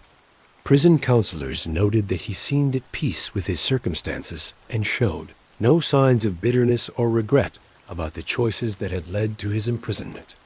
On July 27, 1992, Anthony "Fat Tony" Salerno died of natural causes at the Federal Medical Center in Springfield, Missouri, where he had been transferred for intensive medical care during his final months.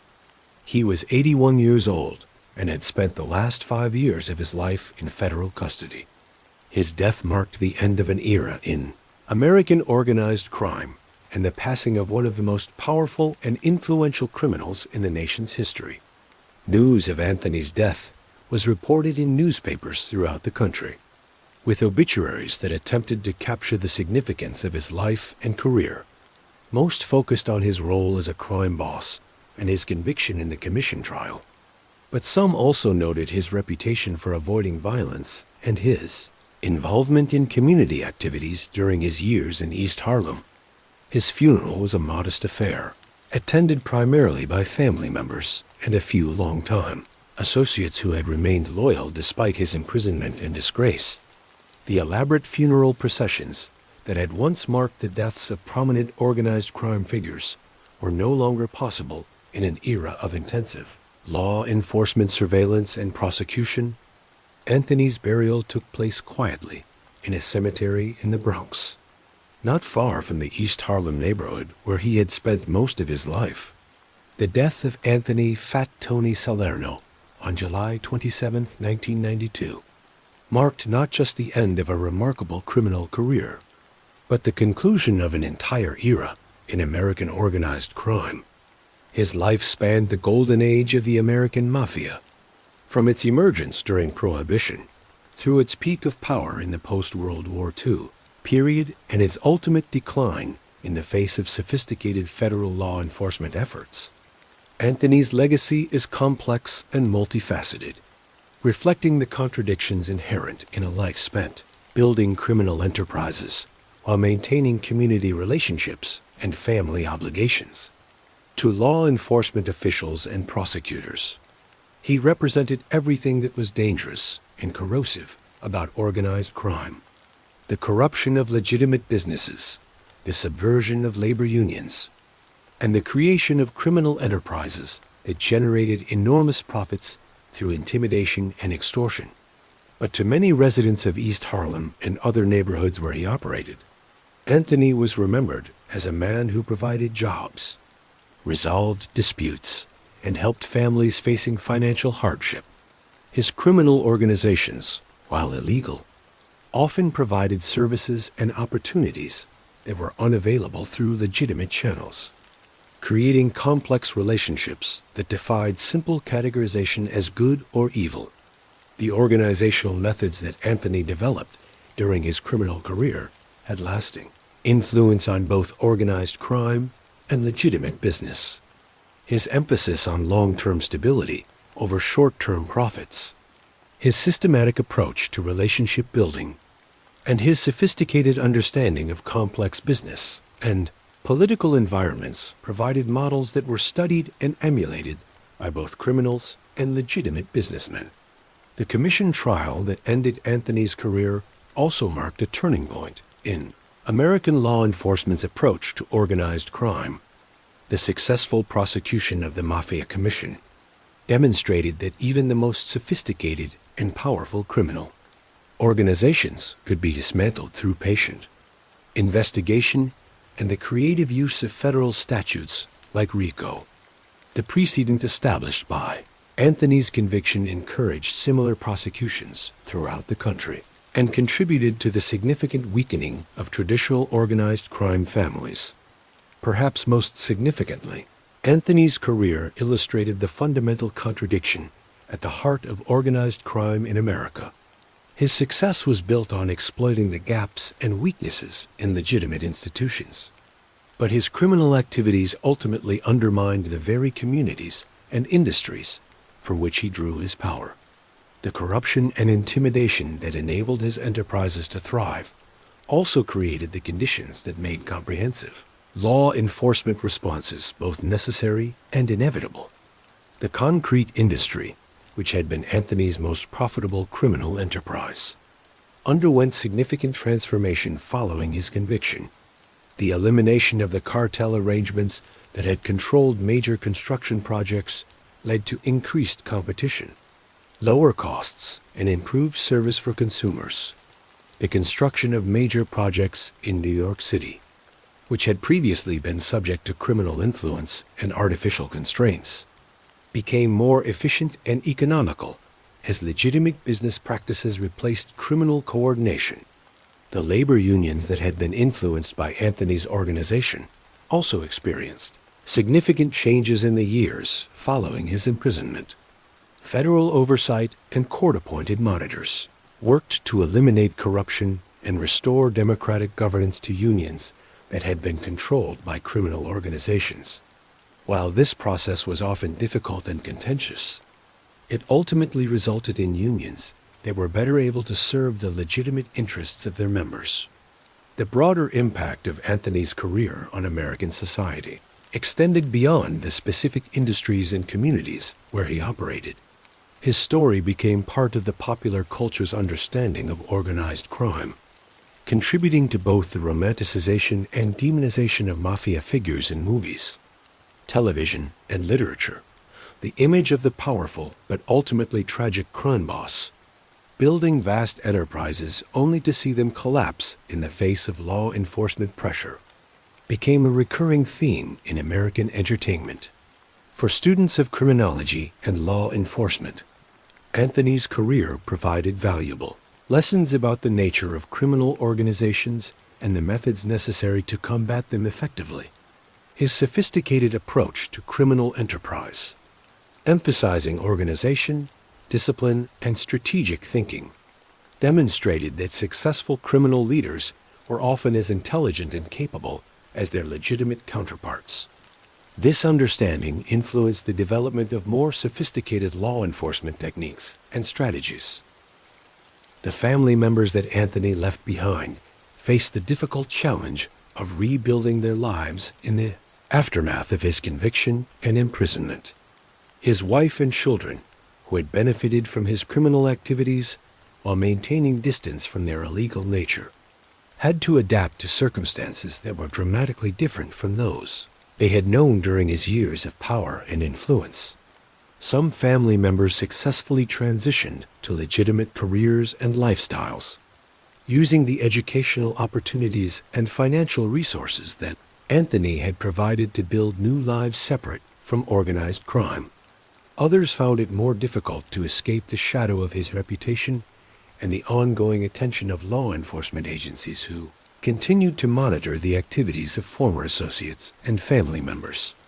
The criminal organization that Anthony had built and led for decades underwent significant restructuring following his imprisonment. While some operations continued under new leadership, the loss of his experience, connections, and reputation created vulnerabilities that were exploited by law enforcement agencies and rival criminal groups. The Genovese family, while it remained active, never again achieved the level of influence and power that it had exercised during Anthony's leadership. The East Harlem neighborhood, where Anthony had spent most of his life, also changed significantly in the years following his conviction. Gentrification and urban renewal programs transformed many of the areas where he had operated his criminal enterprises, replacing old tenements and social clubs with upscale housing and commercial developments. The close-knit Italian-American community that had provided the foundation for his criminal career gradually dispersed as younger generations moved to suburbs and other neighborhoods. Modern law enforcement agencies continue to study Anthony's career and methods as they develop strategies for combating contemporary criminal organizations. His sophisticated approach to money laundering, his systematic corruption of legitimate institutions, and his ability to maintain criminal enterprises while avoiding prosecution for decades provide valuable insights into the challenges facing law enforcement in the 21st century. The concrete industry reforms that followed Anthony's conviction became a model for addressing corruption in other industries affected by organized crime. The combination of aggressive prosecution, regulatory reform, and ongoing oversight that transformed construction in New York City was subsequently applied to waste disposal, trucking, and other industries where criminal influence had been significant. Today, more than 3 decades after his conviction, Anthony "Fat Tony" Salerno remains one of the most studied and referenced figures in the history of American organized crime. His career provides a comprehensive case study in the development, operation, and ultimate destruction of sophisticated criminal enterprises. His story continues to inform academic research, law enforcement training, and popular understanding of the complex relationships between crime, business, and politics in American society. The lessons of Anthony's life extend beyond the specific context of organized crime to broader questions about power, corruption, and accountability in democratic societies. His ability to build and maintain criminal enterprises for decades while avoiding accountability demonstrated the limitations of traditional law enforcement approaches and the importance of developing sophisticated tools for addressing complex criminal conspiracies. His ultimate conviction and imprisonment, however, also demonstrated that democratic institutions, while imperfect, possess the capacity to adapt and respond to even the most sophisticated threats to the rule of law. The commission trial that ended his career became a model for addressing organized crime that has been replicated throughout the world, contributing to the international fight against criminal organizations. The story of Anthony "Fat Tony" Salerno thus serves as both a cautionary tale about the corrosive effects of organized crime and a testament to the resilience of democratic institutions. His remarkable rise from the tenements of East Harlem to the pinnacle of criminal power illustrates the opportunities and challenges present in American society, while his ultimate downfall demonstrates the power of persistence, innovation, and determination in the pursuit of justice. In the end, Anthony Salerno's legacy is that of a man who achieved extraordinary power through intelligence, organization, and strategic thinking, but who ultimately discovered that even the most sophisticated criminal enterprises cannot indefinitely withstand the combined forces of law enforcement, judicial oversight, and democratic accountability. His story remains relevant today as societies throughout the world continue to grapple with the challenges posed by organized crime and corruption in all their forms. The man who once controlled billions of dollars in criminal enterprises and influenced the construction of New York City's skyline died in a federal prison medical facility, far from the East Harlem streets, where his remarkable journey had begun more than 8 decades earlier. His death marked not just the end of a life, but the conclusion of an era when individual criminals could wield the kind of absolute power that Anthony had exercised for so many years. Yet his influence persisted long after his death. In the organizational structures he had created, the legal precedents established by his prosecution, and the ongoing efforts to understand and combat the sophisticated criminal enterprises that continue to threaten the integrity of democratic institutions throughout the world. Anthony "Fat Tony" Salerno may be gone, but his story continues to inform and educate those who seek to understand the complex relationships between crime, power, and justice in modern society. And so we reach the end of our journey through the remarkable life of Anthony "Fat Tony" Salerno, a journey that has taken us from the crowded tenements of East Harlem in 1911 to a federal prison cell in Missouri in 1992. We have witnessed the rise and fall of a man who embodied both the promise and the corruption of the American dream, who built an empire worth billions while maintaining the facade of a humble retiree living on Social Security. As we close this chronicle, it's worth reflecting on what Fat Tony's story teaches us about power, ambition, and the price of success achieved through illicit means. His life spans nearly the entire golden age of American organized crime, from the bootlegging era of the 1920s through the sophisticated racketeering enterprises of the 1980s. In many ways, his biography is the biography of the American Mafia itself, its evolution, its peak of influence, and its ultimate decline in the face of determined law enforcement efforts. What made Anthony Salerno so fascinating, and ultimately so dangerous, was not his capacity for violence, though he certainly possessed it when necessary, but his extraordinary intelligence and organizational ability.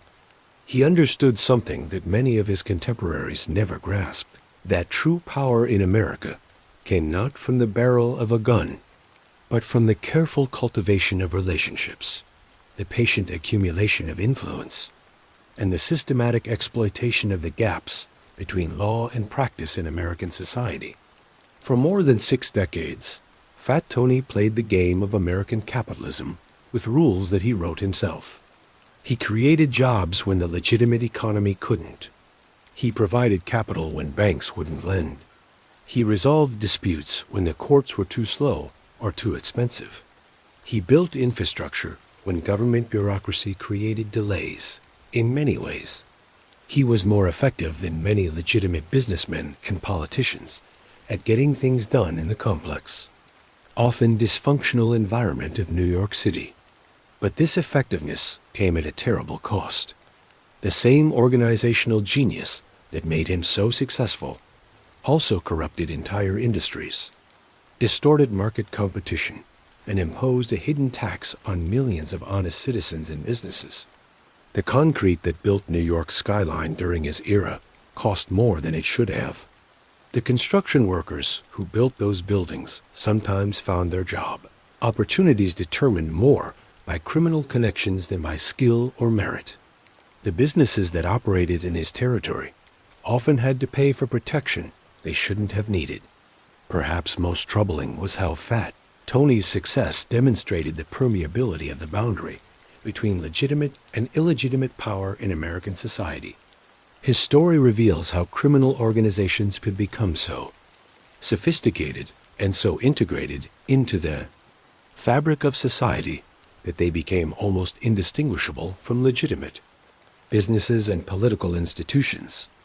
The same skills that made him a successful crime boss could have made him a successful CEO or political leader.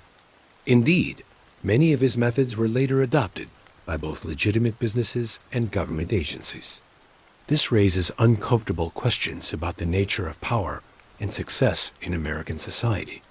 How many legitimate fortunes have been built using methods that, while legal, were ethically questionable? How many successful businesses have prospered by exploiting regulatory gaps or by exercising monopolistic control over essential services?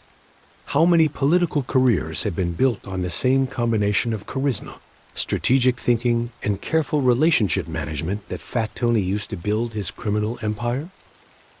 The investigation and prosecution that brought down Fat Tony also marked a turning point in American law enforcement's understanding of how to combat sophisticated criminal organizations. The commission trial demonstrated that traditional investigative techniques, focusing on individual crimes and specific criminal acts, were inadequate against organizations that operated more like corporations than like traditional gangs. The successful use of RICO prosecutions against organized crime bosses provided a model that has been applied not just to mafia families, but to drug cartels, terrorist organizations, and white-collar criminal conspiracies. But the most lasting lesson of Fat Tony's career may be about the importance of institutional integrity in democratic societies. His success was built on exploiting weaknesses in American institutions, corrupt unions, ineffective regulatory agencies, overwhelmed court systems, and police departments that were sometimes more interested in accommodation than enforcement. The same institutional weaknesses that allowed him to thrive ultimately made comprehensive reform necessary, leading to the strengthened law enforcement capabilities and oversight mechanisms that eventually brought him down.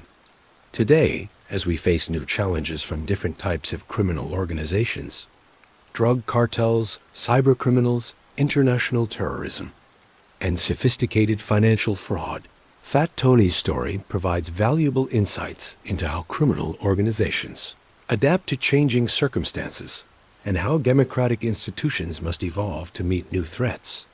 His methods of operation, his organizational structures, and his approaches to avoiding detection continue to be studied by both law enforcement agencies and criminal organizations around the world. For those of you who have followed this story from beginning to end, spending these hours with us exploring the shadowy corners of American history. Fat Tony's Tale offers both entertainment and education. It reminds us that the line between heroism and villainy is often thinner than we might like to believe, and that the same qualities that enable great achievements in legitimate fields can also enable great crimes. The neighborhoods of East Harlem, where Fat Tony grew up, have changed dramatically since his death. Gentrification has transformed many of the streets where he learned his trade, replacing old tenements with upscale housing and traditional social clubs with trendy restaurants. The Italian-American community that nurtured his early criminal career has largely dispersed, as subsequent generations have moved to the suburbs and assimilated into mainstream American society. But the broader questions raised by his story remain relevant. How do we balance the need for effective law enforcement with respect for civil liberties? How do we address the economic and social conditions that make criminal organizations attractive to young people seeking opportunity and advancement? How do we ensure that our legitimate institutions are strong enough and effective enough to prevent criminal organizations from filling the gaps they leave behind? The construction industry that Fat Tony once controlled has become more competitive and efficient since his conviction, but it continues to face challenges from corruption and organized crime influence. The labor unions that he manipulated have undergone significant reforms, but they continue to struggle with questions about how to serve their members effectively while maintaining democratic governance and avoiding criminal infiltration. Perhaps most importantly, Fat Tony's story reminds us that democracy and the rule of law are not automatic or self-sustaining. They require constant vigilance, continuous reform, and the active participation of citizens who are willing to demand accountability from both their leaders and their institutions. The same complacency and institutional weakness that allowed Fat Tony to thrive for so many years continues to create opportunities for different types of criminals and corrupt officials today. As we conclude our exploration of this remarkable life, it's worth considering what might have been different if Anthony Salerno had chosen a different path. With his intelligence, organizational ability, and leadership skills, he could undoubtedly have achieved great success in legitimate business or public service. His story is, in many ways, a tragedy of wasted potential, a brilliant mind applied to destructive purposes, leaving behind a legacy of corruption and violence rather than constructive achievement. But his story also demonstrates the resilience of American democratic institutions. Despite decades of corruption and criminal influence, the system ultimately proved capable of self-correction. The same legal and political institutions that Fat Tony had manipulated and exploited eventually developed the tools and determination necessary to bring him to justice. This gives us reason for hope that current challenges to democratic governance, whether from criminal organizations, political corruption, or other threats, can also be overcome through persistent effort and institutional reform. For students of history, criminology, and American society, Fat Tony's story provides a fascinating case study in how individual ambition intersects with broader social and economic forces. His career paralleled the development of modern American capitalism, the growth of urban America, the rise of federal law enforcement capabilities, and the evolution of democratic institutions in response to new challenges. His story also illustrates the importance of storytelling itself in how societies understand and respond to complex challenges. The narrative of Fat Tony's rise and fall became part of American popular culture, influencing how we think about crime, punishment, and the nature of success and failure in American society. Movies, television shows, and books inspired by his life and the lives of similar figures have shaped public understanding of organized crime and informed public policy debates about law enforcement and criminal justice. As you reflect on this story, consider sharing your thoughts about what surprised you most about Fat Tony's life and career. Was it his sophisticated business methods? His ability to avoid prosecution for so many decades? The scope of his influence over legitimate industries and institutions? Or perhaps the way his story intersects with broader themes in American history and society? The conversation about organized crime, corruption, and institutional reform continues today in different forms. Whether discussing corporate crime, political corruption, cyber criminals, or international criminal organizations, many of the same issues that defined Fat Tony's era remain relevant to contemporary policy debates and law enforcement challenges. If you found this deep dive into one of America's most powerful crime bosses engaging and educational, we invite you to explore other stories from this fascinating period in American history. The golden age of organized crime produced numerous figures whose stories illuminate different aspects of American society and whose careers provide insights into the eternal struggles between order and chaos, law and crime, individual ambition and collective good. The underworld that Fat Tony inhabited was populated by dozens of other fascinating characters, some more violent, some more colorful, some more tragic, whose stories also deserve telling, from the brutal efficiency of Albert Anastasia to the flamboyant excess of John Gotti, from the strategic brilliance of Meyer Lansky to the political connections of Frank Costello. The world of organized crime offers endless material for those interested in the darker corners of American history. Sweet dreams, and remember, the most important stories are often found not in the headlines, but in the quiet spaces between what we know and what we think we understand about the complex, often contradictory nature of human ambition and achievement.